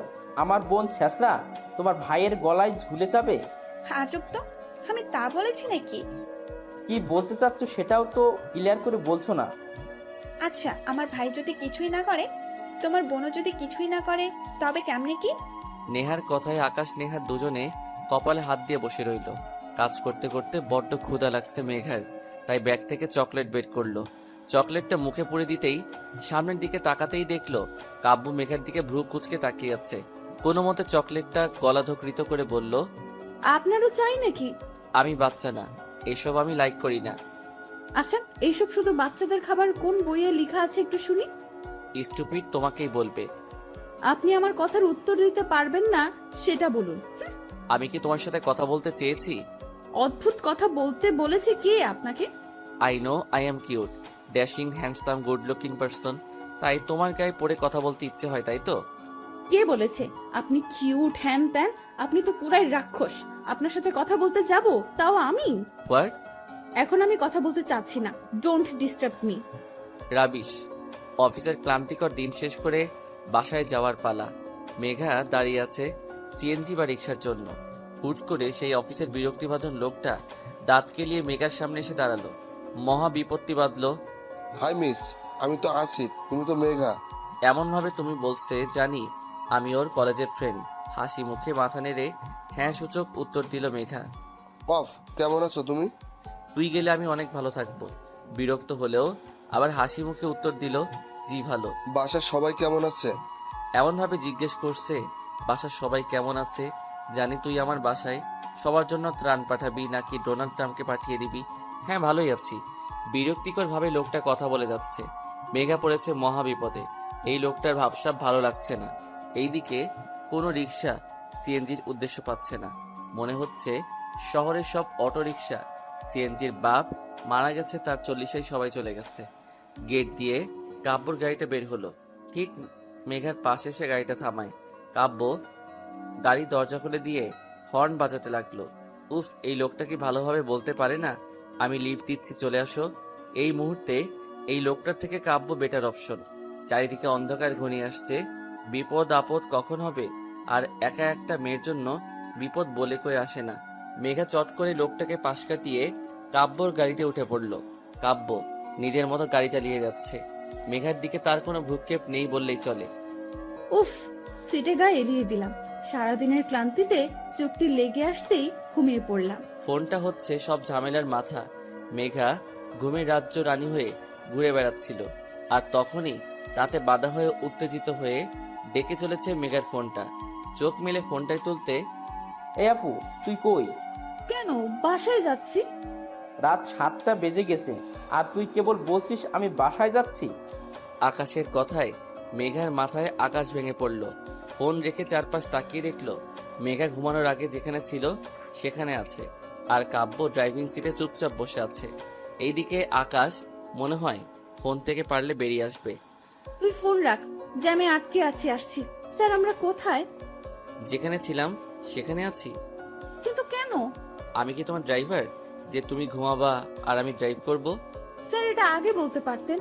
এটা ঘুমানোর আগে ভাবা উচিত ছিল। ওকে স্যার, আমি ঘুমাবো না। প্লিজ এখন গাড়িটা স্টার্ট করেন। কাব্য হালকা হেসে গাড়ি চালাতে লাগলো। তখনই মেঘা, আমি তোকে আগেই বলেছিলাম রাতে করে তুই বাইরে থাকবি না। কে শুনে আমার কথা? এই বাড়িতে চলে আমার কথা? মা আসলে মেঘাকে থামিয়ে দিয়ে মা আবার বলতে লাগলো, দেখ মেঘা, তোর কাজ করার কোনো দরকার নেই। তুই স্ট্রেস কেন নিচ্ছিস? মা, আমার কিছুই হবে না। সারা জীবন কি এইভাবে বসে থাকলে চলবে আমার? মেঘা, যদি এরপর থেকে কোনোদিন তোর রাতে ফিরতে লেট হয় তো তোর কাজ বন্ধ, এটা মাথায় রাখিস। 15 দিনের জন্য হলেও কাজটা আমায় করতে হবে মা। আমি কিছুই জানি না মেঘা। মেঘার মার ভাঙা রেকর্ড শুরু হয়ে গেছে। নন স্টপ চলতে থাকবে। এখন রাতে মেঘার বাবা আসবে, তার সামনে স্টার জলসা সিরিয়াল হবে। উফ, এর বদলে ডিনার শেষ করে ঘুমিয়ে নেই। মেঘা অফিসে মেঘার কাজের আজ 4র্থ দিন। প্রতিটা দিন মেঘাকে এখন কাব্যর কেবিনে বসে কাজ করতে হয়। কাব্যর সাথে মেঘার কাজ বিষয় ছাড়া কোনো কথা হয় না। যদি বা হয় তার শেষ পরিণতি সেই কথা না বলাই হয়। মেঘার সেই দিকে বিশেষ ভ্রুক্ষেপ নেই। এই কাজটা শেষ হলে মেঘা হাঁপ ছেড়ে বাঁচে। মেঘা 1 কাপ কফি নিয়ে কাব্যর কেবিনে আসতে ধাক্কা লেগে কফিগুলো কাব্যর গায়ে পড়ে গেল। জিব্বায় কামড় দিয়ে মেঘা বলল, সরি স্যার, সরি। এই তুমি কি চোখ আকাশে তুলে চলাফেরা করো? এখন আমি কিভাবে যাব মিটিংয়ে? স্যার, সিম্পল বাসায় গিয়ে চেঞ্জ করে তারপর যাবেন। চুপ করো। আমি এত চেষ্টা করি তোমার থেকে দূরে থাকার, সেই দেখুন স্যার, আমি ইচ্ছে করে আপনার সামনে আসিনি। ওহ, আমারই ভুল। আমি তোমার সামনে চলে এসেছি। এটাই হয়তো স্যার। তোমার কথা আমার জাস্ট অসহ্য লাগছে, জাস্ট অসহ্য। সহ্য করতে কে বলেছে? আই উইশ তোমার মুখটা জানি আমার আর না দেখতে হয়। এই শরত, আমি বের হব বলে কাব্য চলে গেল। আজ কাব্য নিজের কাজের জন্য অফিসের বাইরে গেছে। উফ, পুরা ক্যাবিন মেঘার ভাবতে লুঙ্গি ড্যান্স করতে ইচ্ছে হচ্ছে ওর। কিন্তু তার বলা কঠিন থেকে কঠিনময় কথা শোনার পর মনটা প্রচন্ড খারাপ হয়ে গেছে মেঘার। বাহিরের আকাশটা কালো হয়ে আসছে। ধীরে ধীরে মনে হয় ঝড় উঠবে। এই কয়েকদিন মেঘাকে কাব্য ড্রাইভ করে বাসায় পৌঁছে দিয়েছে, বাট আজ কাব্য নাই। সেই দিনের মতো আজও সিএনজি রিক্সা কিছুই পাচ্ছে না। মেঘা আজ বের হতেই এক্সট্রা লেট হয়েছে। অন্ধকার ঘনিয়ে আসছে, তারপর বৃষ্টি হবে বলে বোধ হচ্ছে। দূরের চায়ের দোকানে বসে আসিফ নামের ছেলেটি মেঘাকে লক্ষ্য করে যাচ্ছে। কেমন জানি ভয় হতে লাগলো মেঘার। মেঘা ফোনটা ব্যাগ থেকে বের করে হাঁটা শুরু করলো আর আকাশকে ফোন দিতে লাগলো। অদ্ভুত বিষয় কি জানেন, যখন আমাদের কারো প্রয়োজন হবে তখন তাকে পাবোই না। ফোনে তো আরও না, হয়তো তার ফোন বন্ধ আসবে, নয়তো ধরবে না। মেঘার সাথে তাই হচ্ছে। পিছু ফিরতেই মেঘা দেখলো আসিফ নামের ছেলেটি মেঘার পিছুই পিছুই আসছে। তাকে দেখে দ্বিগুণ স্পিডে দৌড়াতে লাগলো মেঘা।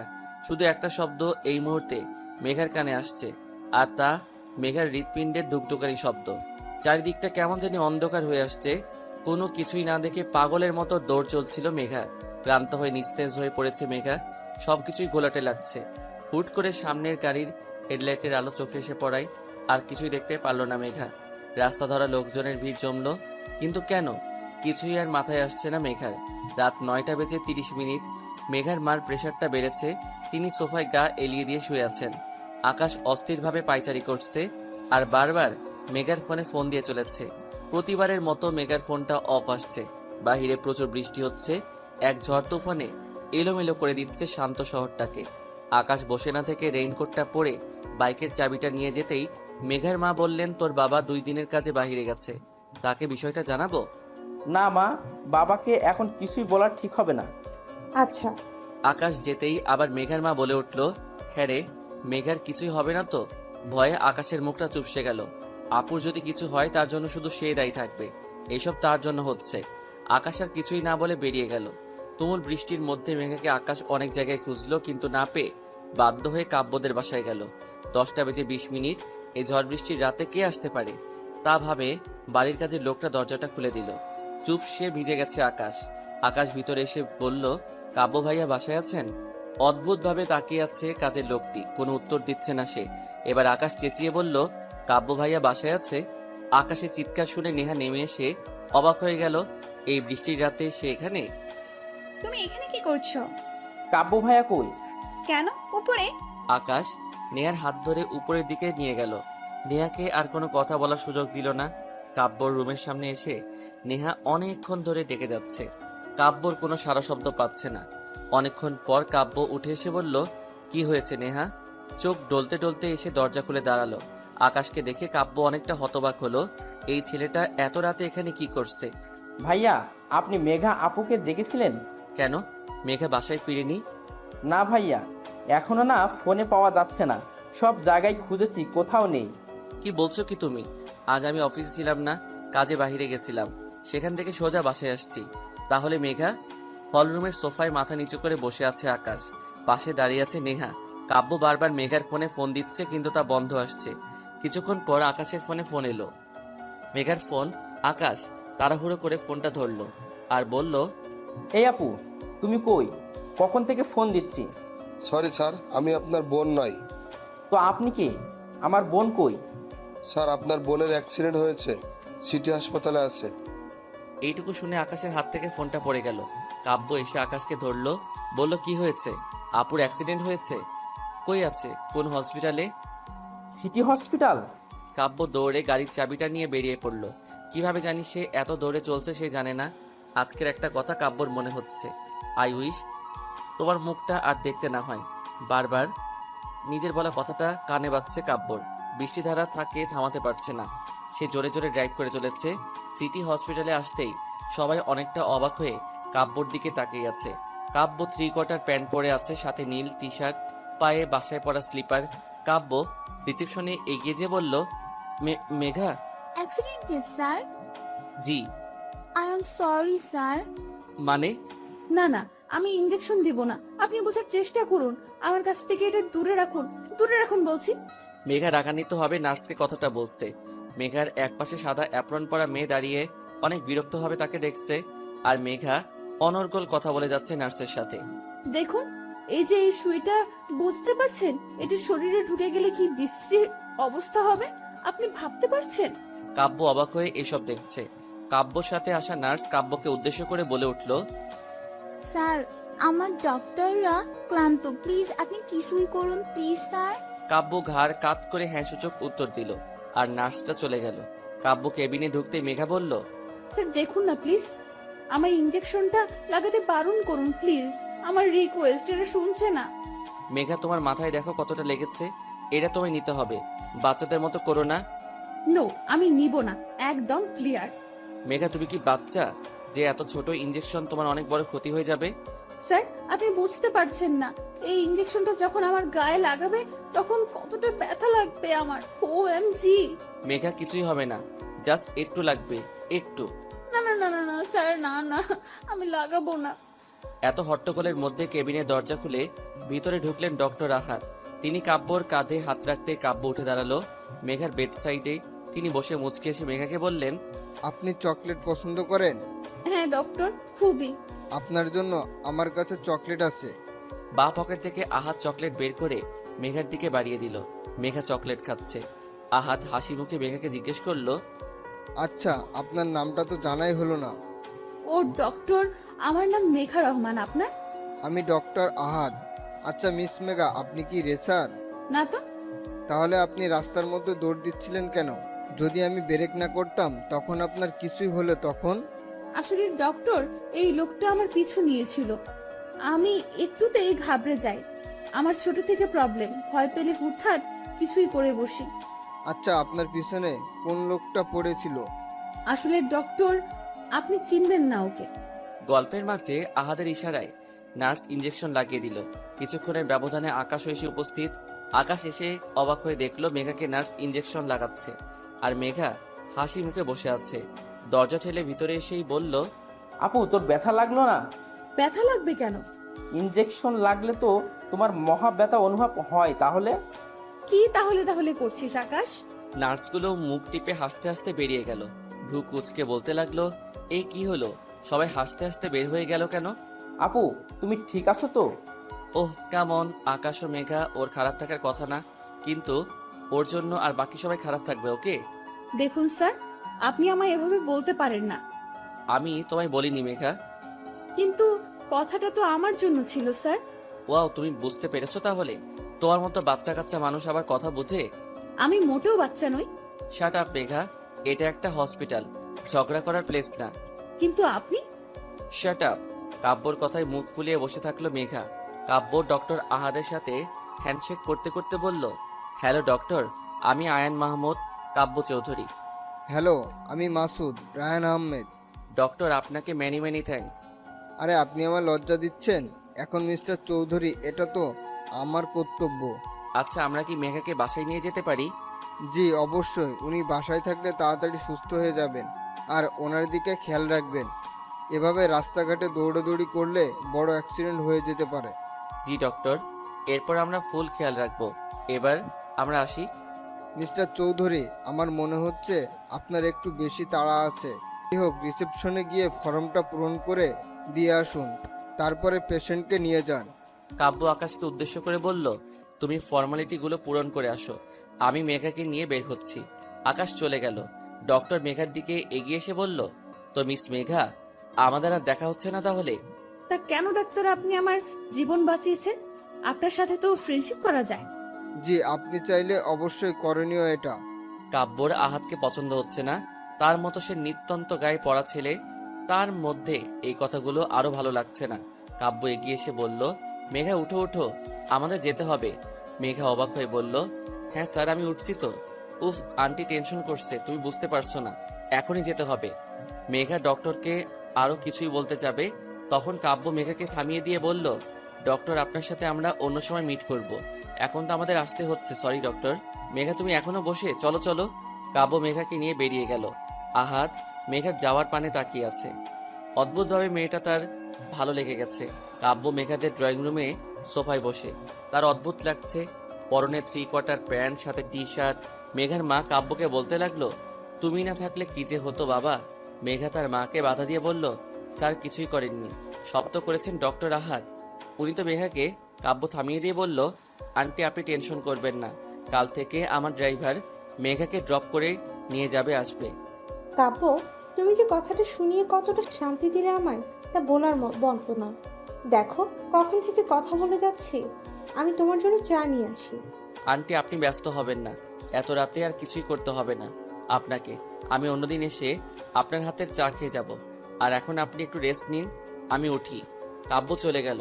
কাব্যর খুব বিরক্ত লাগছে, সে কোনোভাবে ডক্টর আহাদকে সহ্য করে উঠতে পারছে না, তাকে সহ্য না করার কোনো কারণও খুঁজে পাচ্ছে না। এই বিষয় নিয়ে সে বেশ চিন্তিত।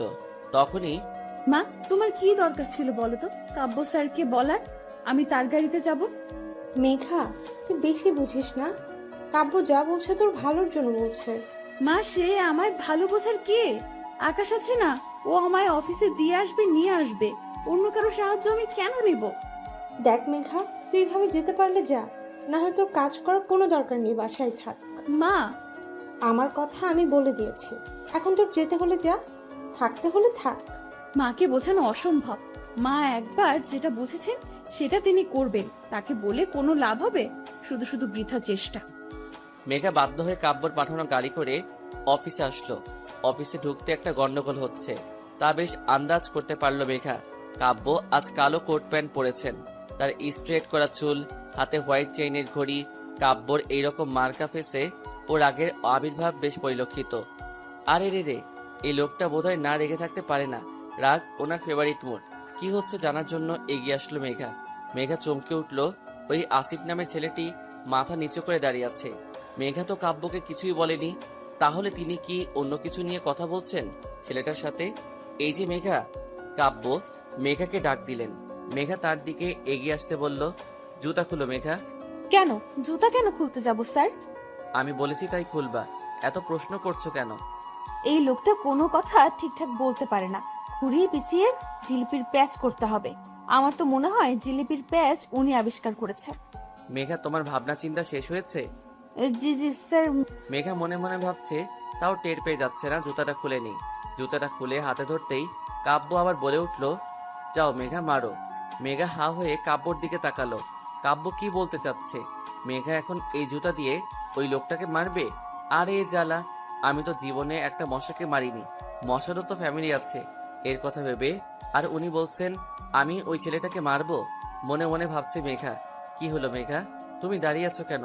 আমার কথা কি তোমার কানে যাচ্ছে না? মেঘা ঢোক গিলে এগিয়ে গেল, কারণ মেঘা যদি না যায় কাব্য এখন ফায়ারফক্সের মতো ফায়ারিং করবে। মেঘা জুতা হাতে কাঁচোমাচো হয়ে দাঁড়িয়ে আছে। এখন কি আমি এই লোকটাকে জুতা দিয়ে চড় মারবো? সাংঘাতিক ব্যাপার সেপার। হুট করে কাব্য মেঘার ঠিক আমার পিছনে দাঁড়িয়ে পড়ল, আর মেঘা তার দিকে তাকাতেই কাব্য মেঘার হাত ধরে আসিফ নামের ছেলেটাকে পটাশ পটাশ করে সশব্দে 2টা চড় বসিয়ে দিল। কাব্য মেঘার হাত ছেড়ে দিতেই মেঘা সরে দাঁড়ালো। আসিফ কিছুই বলতে যাবে, তখনই তাকে দারোয়ান দিয়ে গলা ধকরণ করে বের করে দেওয়া হলো।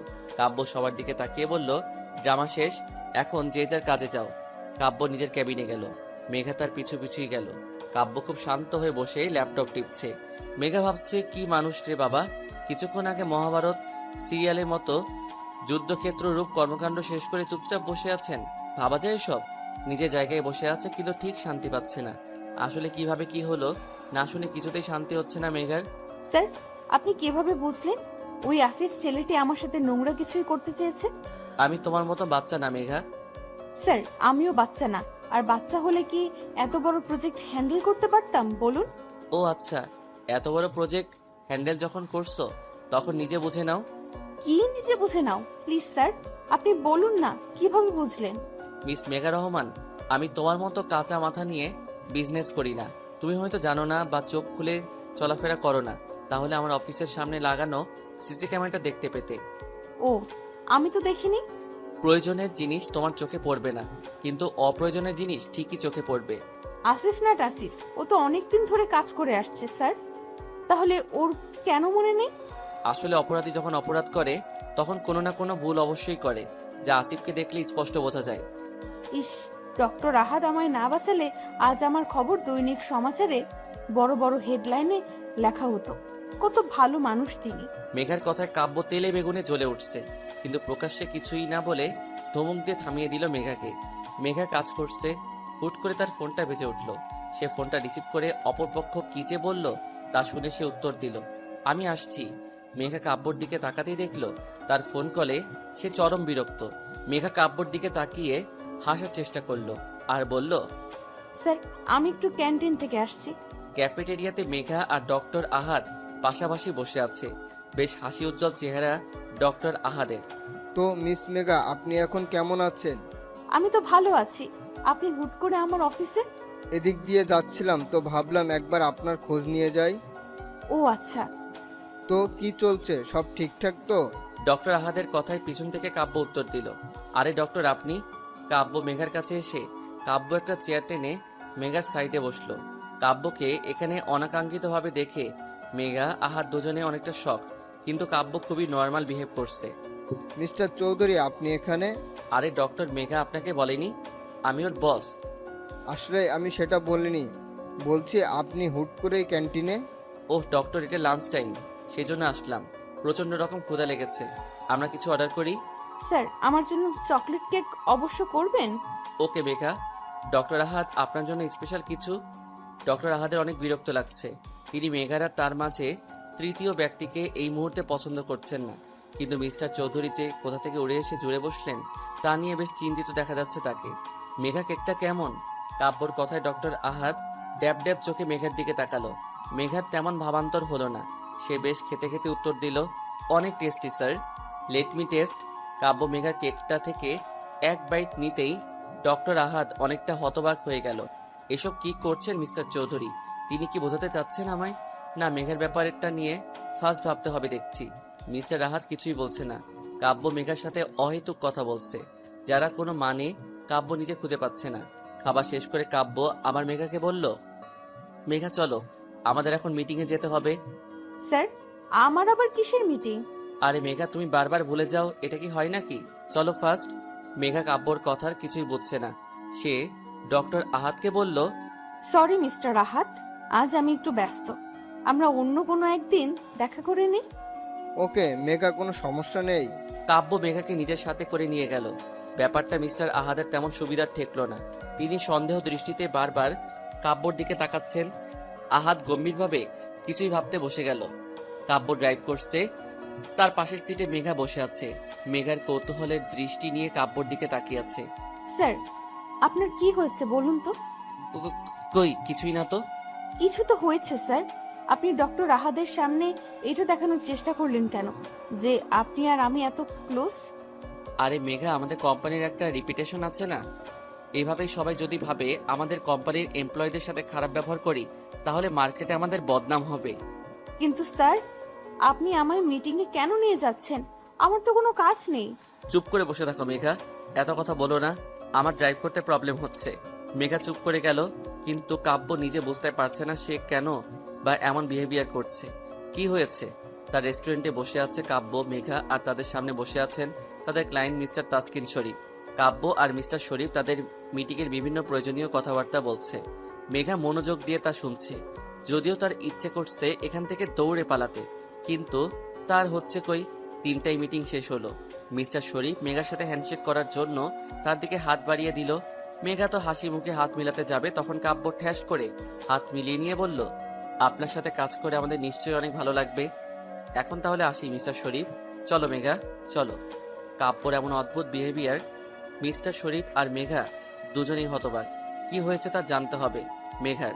রোড সাইডে গাড়ি দাঁড় করিয়ে মেঘা চুরিওয়ালার কাছ থেকে চুরি কিনছে আর এক এক টাকার জন্য দাম কষাকষি করছে।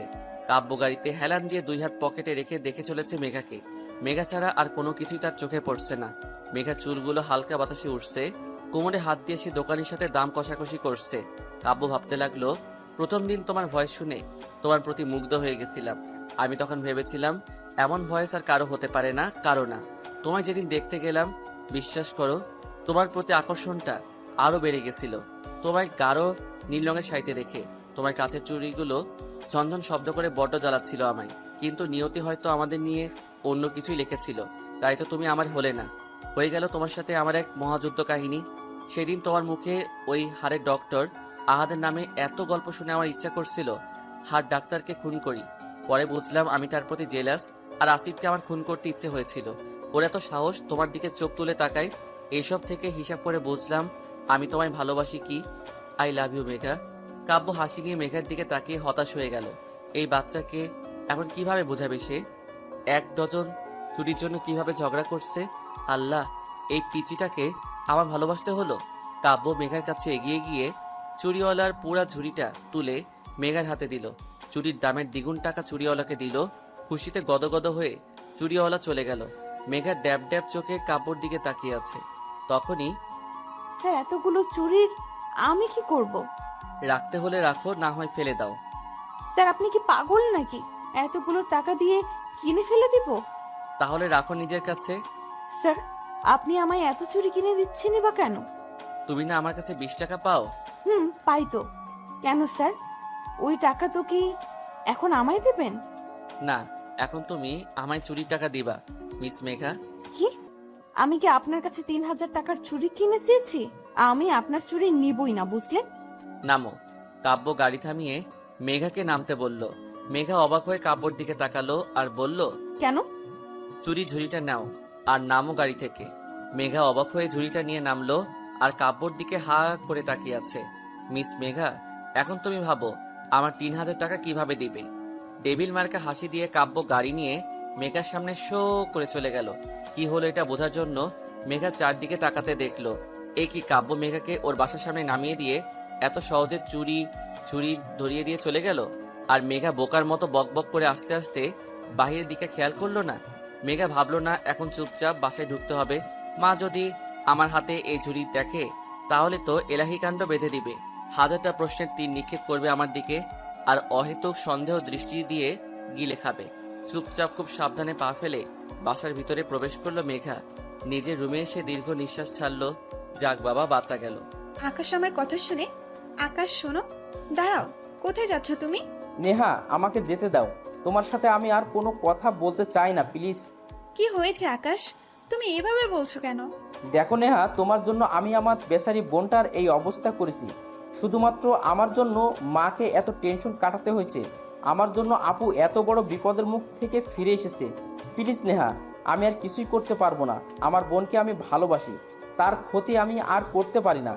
ঠিক আছে আকাশ, আমরা আর এসব করব না, ফাইন? না নেহা, তুমি আমায় ভুলে যাও। তোমার ফ্যামিলি কখনো আমায় মেনে নিবে না। প্লিজ আমায় ভুলে যাও। তুমি অন্য কোনো বড়লোক বাবার ছেলেকে বিয়ে করে সুখে থাকো। আকাশ, তুমি আমায় এভাবে বলছো? আমি বাধ্য হচ্ছি নেহা, পরিস্থিতি, এর জন্য আমি বাধ্য হয়েছি। নতুন কাউকে পেয়েছো? সি নেহা, তুমি আমায় এমন ছেলে ভাবো? আমি আর কাউকে নিজের জীবনের সাথে জড়াবো না। নেহা, সত্যি বলতে আমি পারবো না। তাহলে কি আমি আর কোনোদিন তোমার সাথে কথা বলতে পারবো না? না, আজ থেকে তুমি আমার সাথে যোগাযোগ করার চেষ্টা করো না। ভালো থেকো। আকাশ চলে যাচ্ছে। নেহা আকাশের যাওয়ার পানে তাকিয়ে আছে। আকাশ একবারও ফিরে নেহার দিকে তাকাচ্ছে না। নিজের চোখের পানি লুকাতে সে নেহার দিকে ফিরে তাকাচ্ছে না। নেহা অঝরে কান্না করছে। তার কান্নার বাদ মানছে না। চিৎকার করে কান্না করতে পারলে আজ একটু শান্তি পেত সে।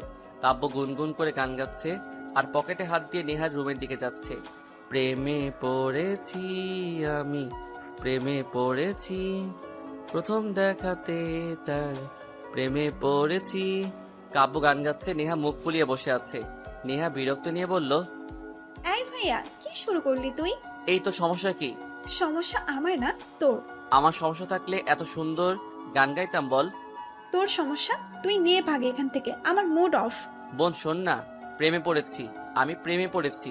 অনেক সুন্দর গান ভাইয়া, এখন যা। এই তুই কি বুঝছিস না আমার অবস্থা? শুনতে পাচ্ছিস না তুই? কি শুনবো? মনের কথা। কই গিয়ে শুনবো? দুয়ারে গিয়ে শোন। হ্যাঁ, খেয়ে দিয়ে কাজ নেই এই রাতের বেলা, আমি মানুষের মার খেতে যাই। মায়ের কেন খাবি? এখন মানুষের দুয়ারে গিয়ে নক করলে আমায় মার না দিয়ে কি দুধ ভাত দেবে? কাব্য নেহার মাথার পিছনে মেরে বলল, ওরে গাদির আম্মা, আমি তোকে আমার মনের কথা শুনতে বলেছি। আমার মনের দুয়ারে গিয়ে ডাফার। আচ্ছা, উফ, চিৎকার করছিস কেন? তোর মতো গাদির আম্মার কাছে আমি কথা শেয়ার করতে আসছি, যা বলবই না। আরে ভাই ভাই, রাগ করিস না, প্লিজ বল, প্লিজ। আমি না। কি? ইস কি লজ্জা, কি লজ্জা। ভাই, নতুন বইয়ের মতো লজ্জা পাস কেন বল তো তুই? আমি না মেঘাকে ভালোবেসে ফেলেছি। কি? সত্যি সত্যি ভাইয়া? কি হলো, তুই এত খুশিতে লাফাচ্ছিস কেন? আরে ভাই, খুশিতে খুশিতে মেঘলা ভাবি আমার ভাবতে। এত খুশি হওয়ার কিছুই নেই। এখনো মেঘা জানে না আমি ওকে ভালোবাসি। আরে ভাইয়া, নো টেনশন, ভাবি পটে যাবে তো। সত্যি তো? সত্যি। 1000 में मेरा बहना है। হয়েছে, পাম না দিয়ে যাও, ফুটো। কাব্য আবার গান গাইতে গাইতে চলে গেল। প্রেমে পড়েছি আমি, প্রেমে পড়েছি, প্রথম দেখাতে তার প্রেমে পড়েছি, প্রেমে পড়েছি আমি, প্রেমে পড়েছি, প্রেমে পড়েছি, সে যে রূপে অপরূপা অনন্যা, পৃথিবীতে নাই তার কোনো তুলনা। প্রেমে পড়েছি আমি, প্রেমে পড়েছি। কাব্য যেতেই নেহা খুশিতে আকাশকে ফোন দিল। আকাশ ফোন তুলে বলল, আমি তোমায় মানা করছি না নেহা, আমায় ফোন দিতে প্লিজ। আমি তোমার কোনো কথা শুনতে চাই না। প্লিজ আমায় ছেড়ে দাও, প্লিজ। নেহাকে কিছুই বলার সুযোগ না দিয়ে আকাশ ফোনটা কেটে দিল। শালা, তোকে কাল ভার্সিটিতে দেখাচ্ছি। নেহার আগে ফোনটা রেখে ঘুমাতে চলে গেল। ঘড়ির কাঁটায় 12টা বেজে 10 মিনিট। বালিশের নিচে থাকা ফোনটা চিৎকার করে বেজে উঠছে। দুইটা জিনিস মানুষের শান্তি হারাম করতে পারে, এক মাঝরাতে কারো আগমন, আর দুই এই মাঝরাতের ফোন। মেঘা চোখ ডলতে ডলতে ফোনটা তুলল। অপর পাশ থেকে একজন প্রায় চিৎকার করে বলল, এত টাইম লাগে কেন ফোন ধরতে? ও তুমি কি ঘুমাচ্ছিলে? মেজাজটা 99 সেলসিয়াস মাত্রায় বেড়ে গেল মেঘার। কি বলে, রাত 12টায় ফোন দিয়ে বলে ঘুমাচ্ছ? বিরক্ত মাখা কণ্ঠে বলল, না তো, আমি তো ডান্স করছিলাম। এত রাতে তুমি ডান্স কেন করছো মেঘা? আমার ইচ্ছা, আপনার কি? আপনি কে? আমি কে? মেঘা মাথাটা গরম করো না তো। আপনার মাথা গরম হলে আমার কি? মেঘা বাড়াবাড়ি হচ্ছে কিন্তু। আমি বাড়াবাড়ি করছি, তাতে আপনার কি? মেঘা, এর ফল কিন্তু তোমাকে ভোগ করতে হবে। আমায় ফল ভুগতে হবে, তাতে আপনার কি? মেঘা, আমি রেগে গেলে কিন্তু যা ইচ্ছা তাই করব। আপনি যা ইচ্ছা হয় তাই করুন, তাতে আমার কি? ঠিক আছে, ওয়েট অ্যান্ড ওয়াচ বলে কাব্য ফোনটা কেটে দিল। মেঘা আবার ঘুমে তলিয়ে গেল। 1 মিনিট লাগে না তার ঘুমাতে, একদম ঘুম পড়ি। তারপরে ঘুমের মধ্যে অনেকক্ষণ থেকে বুঝতে পারছে মেঘা কিছু একটা ওকে স্পর্শ করছে, কিন্তু চোখ খুলে দেখার সময় কই। মেঘারও তো ঘুমে ব্যস্ত, মহাব্যস্ত। স্পষ্ট কারো ঠোঁটের ছোঁয়া নিজের কপালে অনুভব করলো মেঘা। তার ছোঁয়ায় পুরো শরীরটা হিম ঠান্ডা হয়ে গেল। মুহূর্তেই মেঘার ঘুম ছুটে পালালো। দেখলো এক ছায়ামূর্তি ঠিক ওর পাশে বসে আছে। ছায়ামূর্তি বললে ভুল হবে, ছায়া মানব ওর দিকে এগিয়ে আসছে। মেঘা জোরে চিৎকার দিতে যাবে, তখনই খপ করে মেঘার মুখে হাত দিয়ে চেপে ধরলো। নাইট লাইটের আলোয় মানুষটার মুখ দেখে দ্বিগুণ ভোল্টেজের শক খেলো মেঘা। এমা, এ তো কাব্য স্যার। এত রাতে আমার বাসায় কি করছেন? কেউ দেখলে কি ভাববে আমায়? কাব্য মেঘার মুখ খুব শক্ত করে চেপে ধরে মেঘার পাশে শুয়ে মেঘার দিকে মিটমিট করে হেসে চলেছে। কাব্য মেঘাকে ছেড়ে দিতেই স্যার, আপনি এখানে কি করছেন?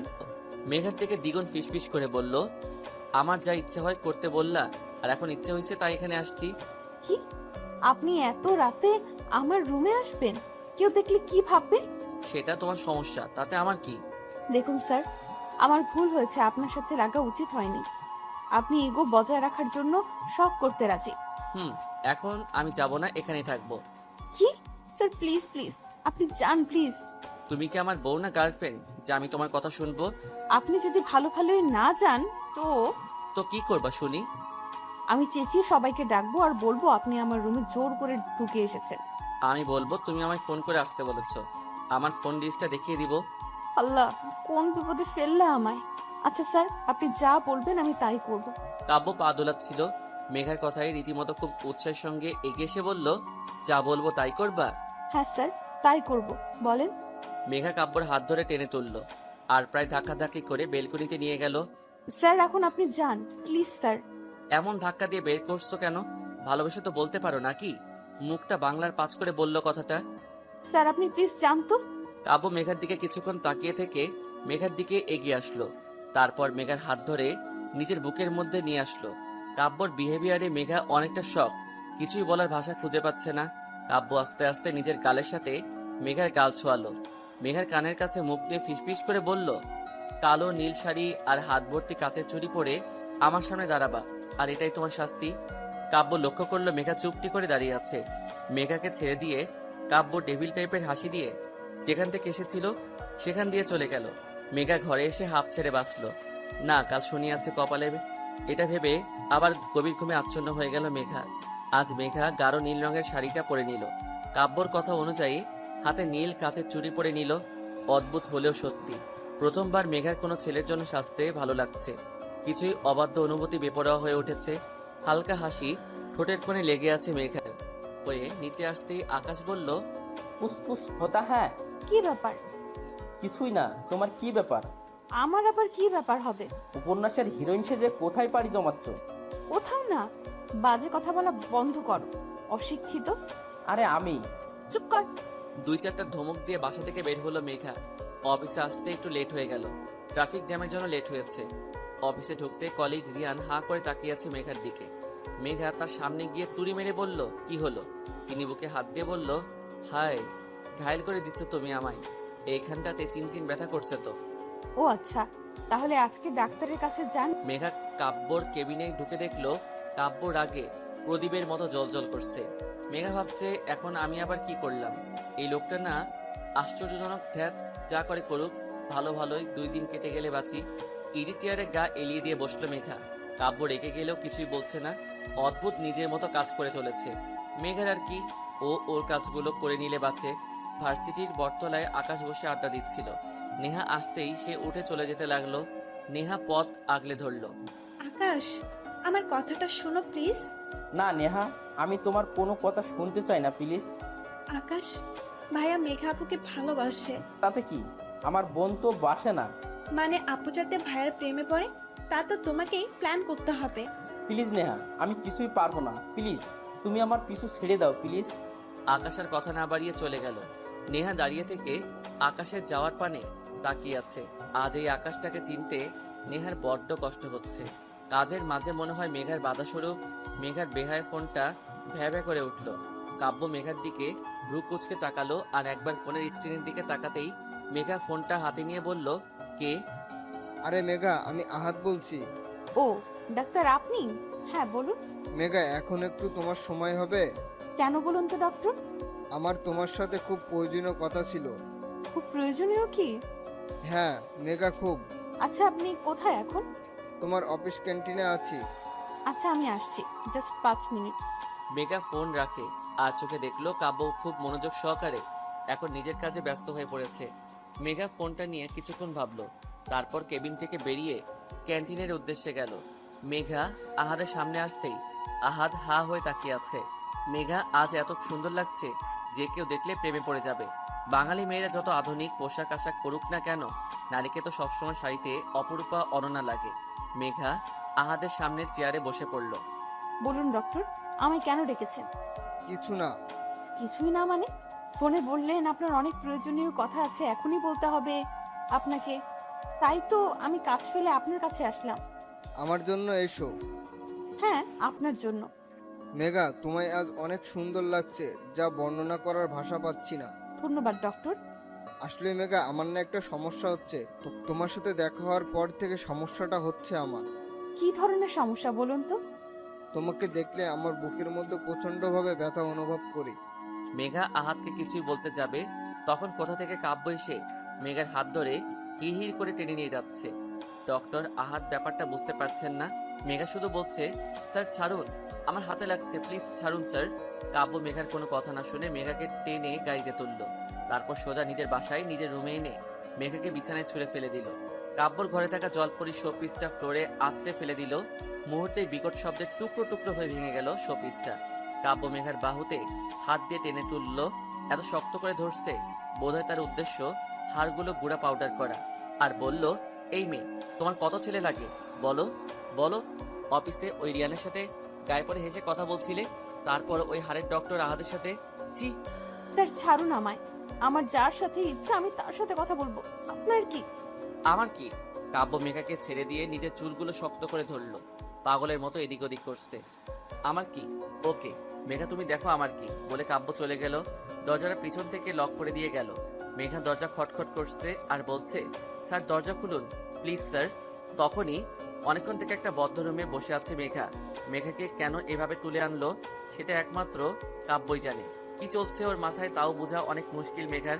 মেঘা ভাবছে, আমায় এমনভাবে তুলে আনলো, জানি আমি তার বাপদাদা রেখে যাওয়া সম্পত্তি। ওনার ব্যবহার অনেক অদ্ভুত ঠেকছে, কিসের জন্য তা বোঝা মুশকিল, নেহি নামুনকিন। হ্যাঁ, এখন আমি কি করি? আমার ফোনটা তো ক্যাফেটেরিয়ায় ফেলে এসেছি। ইস, কাজের সময় কোনো কিছুই আমি হাতের কাছে পাই না। এখন ইচ্ছে করছে বেলকনি থেকে লাফিয়ে পড়ি। লাফিয়ে পড়ার পর আমার ঠিক কতটা ব্যথা লাগবে তা যদি আগে থেকে জানতে পারতাম তাহলে লাফ দিয়ে দেখা যেত। হাজারো চিন্তাভাবনা নিয়ে অস্থিরতা সময় কাটছে বেকার। পাক্কা 2 ঘন্টা পর দরজা খোলার শব্দ পেয়ে প্রায় দৌড়ে দরজার কাছে গিয়ে দাঁড়াতেই মেঘা অবাক হয়ে থমকে দাঁড়ালো। মেঘার সামনে মেঘার মা দাঁড়িয়ে আছে। মেঘার মা এসে হাসি মুখে মেঘাকে জড়িয়ে ধরলো। মেঘা কিছুই বুঝতে পারছে না, এখানে ওকে জোর করে তুলে নিয়ে আসা হয়েছে, আর ওর মা খুশি হয়ে রীতিমতো দাঁত কেলিয়ে হাসছে। কি এমন হলো? মেঘার মা আসার সাথে সাথে কাজের লোকটা এসে ঘরটা পরিষ্কার করে দিয়ে গেল। মেঘার মা ওকে বলল, ছি ছি মেঘা, তুই এই শোপিসটা ভেঙে ফেলেছিস। সবাই দেখলে কি ভাববে বলতো? কি বলছে কি মা? আমি ভেঙেছি? আমার কি মাথা খারাপ? অন্য রুমের জিনিস ভাঙতে যাব? মেঘা ওর মাকে কিছুই বলতে যাবে, ওর মা মেঘাকে থামিয়ে দিয়ে নিজে বলল, আজ তোকে অনেক মিষ্টি লাগছে। আসলে মন থেকে এই দিনটা দেখার জন্য অনেক আশা করেছিলাম। প্রতিটা মায়েরই স্বপ্নটা মনের মধ্যে লালন পালন করে আজ সত্যি আমার গর্ব হচ্ছে। তুই আমাদের মতামতকে সম্মান করেছিস। ধুর, কি করেছি আমি সেটাই তো আমায় কেউ বলো। আমায় তো কোনো কথা বলতে দিচ্ছ না। আমি মনে মনে বকবক করে যাচ্ছি আর মা আমার সাথে বকবক করছে। কিছুক্ষণ পর ওদের রুমে একজন মধ্যবয়স্ক লোক এসে ঢুকলো। তিনি মেঘাদের ঠিক পাশে বসে কিসব বলতে শুরু করলেন। যখন উনি বললেন, বলুন মা কবুল, তখন বুঝলো উনি মেঘার বিয়ে পড়াচ্ছেন।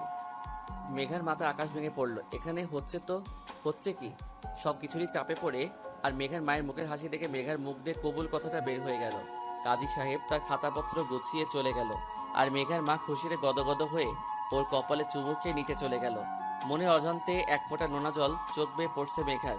উঠে দাঁড়িয়ে জানালার কাছে দাঁড়ালো মেঘা। কারো হাতের স্পর্শ বিরক্ত হয়ে পিছনে ঘুরে দেখলো আকাশ। বিরক্ত নিয়ে বলল, মেঘা কি চাই তোর? কিছুই না। তো জানা। না, যাব না। কি হয়েছে আপু? এসব কি হচ্ছে ভাই? আমি কিছুই বুঝতে পারছি না। আপু সত্যি তুমি কিছুই জানো না? না। তো শোনো, এই 2 ঘন্টা আগে কাব্যর ভাইয়ের মাকে ফোন দেয় আর বলে তাদের বাড়ি মানে এখানে চলে আসতে। কাব্য ভাইয়া নাকি তোমায় বিয়ে করতে রাজি, আর তুমি নাকি তাতে মত দিয়েছো। তাই মা খুশিতে গদগদ হয়ে আমায় ধরে এখানে নিয়ে আসলো। তোমাদের মতো যদি আবার চেঞ্জ হয়, তাই 2 ঘন্টার মধ্যে কাজী ডেকে ঘরোয়াভাবে তোমাদের বিয়ে দিয়ে দেওয়া হলো।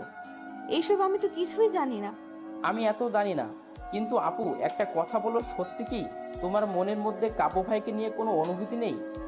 আকাশের কথায় মেঘা চুপ হয়ে গেল। ঘুরে তাকালো বাহিরের আকাশটার দিকে। সত্যি কি নেই কোনো অনুভূতি? যদি নাই থাকতো তাহলে উনি এত কাছে আসলে আমার অনুভূতিগুলো বেপরোয়া হয়ে ওঠে কেন? আর আজ তার জন্য এত সাজ আমি কেন করছি? শুধুমাত্র তার শাস্তি থেকে মুক্তি পাবো বলে নাকি? আমি তাকে ভালোবেসে ফেলেছি। ইস, আমি মাথায় হাত দিয়ে ভাবতে লাগলাম কত বড় ডাফার আমি। উনি আমায় ভালোবাসেন বলে অফিসের ইয়ান ডক্টর আহাদ কাউকে সহ্য করতে পারছিলেন না। তার অবাধ্য অনুভূতিগুলো আমায় কখন থেকে বোঝানোর চেষ্টায় উঠে পড়েছিল। ভালোবাসে, সে ভালোবাসে। আমি মুচকি হাসলাম নিজের অজান্তেই। ঠোঁটের কোণে হাসি চলে আসলো। এসব ভাবছে মেঘা আর মা কোথায়? নিচে। চল। মেঘা আর আকাশ 2 ভাই বোন নিচে গেল। সেখানে মেঘার মা আর কাব্যর মা বসে গল্প করছে। পাশের সোফায় কাব্য বসে ফোনে কি জানি ঘাটাঘাটি করছে।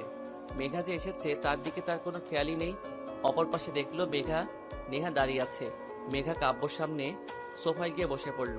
সোফার হাতলে গা এলিয়ে বসলো আকাশ। মেঘার মা আর কাব্যর মার গল্প শুনতে লাগলো। তারা হেসে হেসে কথা বলছে। দেখ বান্ধবী, আমাদের ছোটবেলার স্বপ্ন ছিল আমার ছেলের সাথে তোর মেয়ের বিয়ে দিব। আজ দেখ পূরণ হয়ে গেল। হ্যাঁ রে, আমাদের স্বপ্ন যে বাস্তব হবে তা ভাবতে পারিনি। 2 জন পুরানো কালের বান্ধবী যখন একসাথে হয় তখন হাজার গল্পের ঝুড়ি খুলে বসে। আকাশ মেঘার কানের কাছে এসে ফিসফিস করে বলছে, আপু 1 ঘন্টা হয়ে গেল, সে কখনো থেকে শুনেছি একটু রেস্ট দিলে হয় না বল? মেঘা হাসি চেপে আকাশের পিঠে আস্তে করে থাপ্পড় দিল। তাতে কাব্য আর চোখে মেঘার দিকে তাকালো, আবার চোখ নামিয়ে যা করছিল তাতে ব্যস্ত হয়ে পড়ল। তার এমন বিহেভিয়ারে মেঘার মনে হচ্ছে তিনি ভাব দেখাচ্ছেন মেঘার প্রতি। হুট করে কাব্যর বোন বলল, মা, আমি তোমায় কিছু বলতে চাই। পরে শুনবো। মা, এখনই শুনতে হবে। আর মা, আমি আকাশকে ভালোবাসি। আকাশ আমায় ভালোবাসে। আমি আকাশকে ছাড়া কাউকে বিয়ে করব না। মেঘা বসা থেকে উঠে দাঁড়ালো। আকাশের দিকে অগ্নিময় দৃষ্টি নিক্ষেপ করে দিল মেঘা। আকাশ ভয় চুপসে আছে। কাব্যর মা আর মেঘার মা হা হা হা করে হেসে উঠল। তোমরা যে 2 বছর ধরে রিলেশনে আছো তা আমি আর তোমার মা আগে থেকে জানতাম, কিন্তু প্রকাশ কিছুই করিনি। দেখো মা, আমার ছেলের তো এখনো নিজের পায়ে দাঁড়াতে কিছুই সময়ের প্রয়োজন। তাই এই বিষয় নিয়ে আমরা তেমন ভাবিনি। সময় আসলে গুরুত্ব দিয়ে দেখবো ভেবেছিলাম। আর আমি কিন্তু আগে থেকে মেঘাকে বাড়ির বউ করার প্ল্যান করেছিলাম। নেহা, সেটা তুই আর আকাশ শুধু হেল্প করেছিস। নেহা লজ্জায় মাথা নিচু করে দাঁড়িয়ে আছে, আর মেঘা আকাশের দিকে তাকিয়ে মনে মনে বলছে, ওরে মির্জাফর, তাহলে তুই তোর কি করে বাসায় গেলে বুঝবি।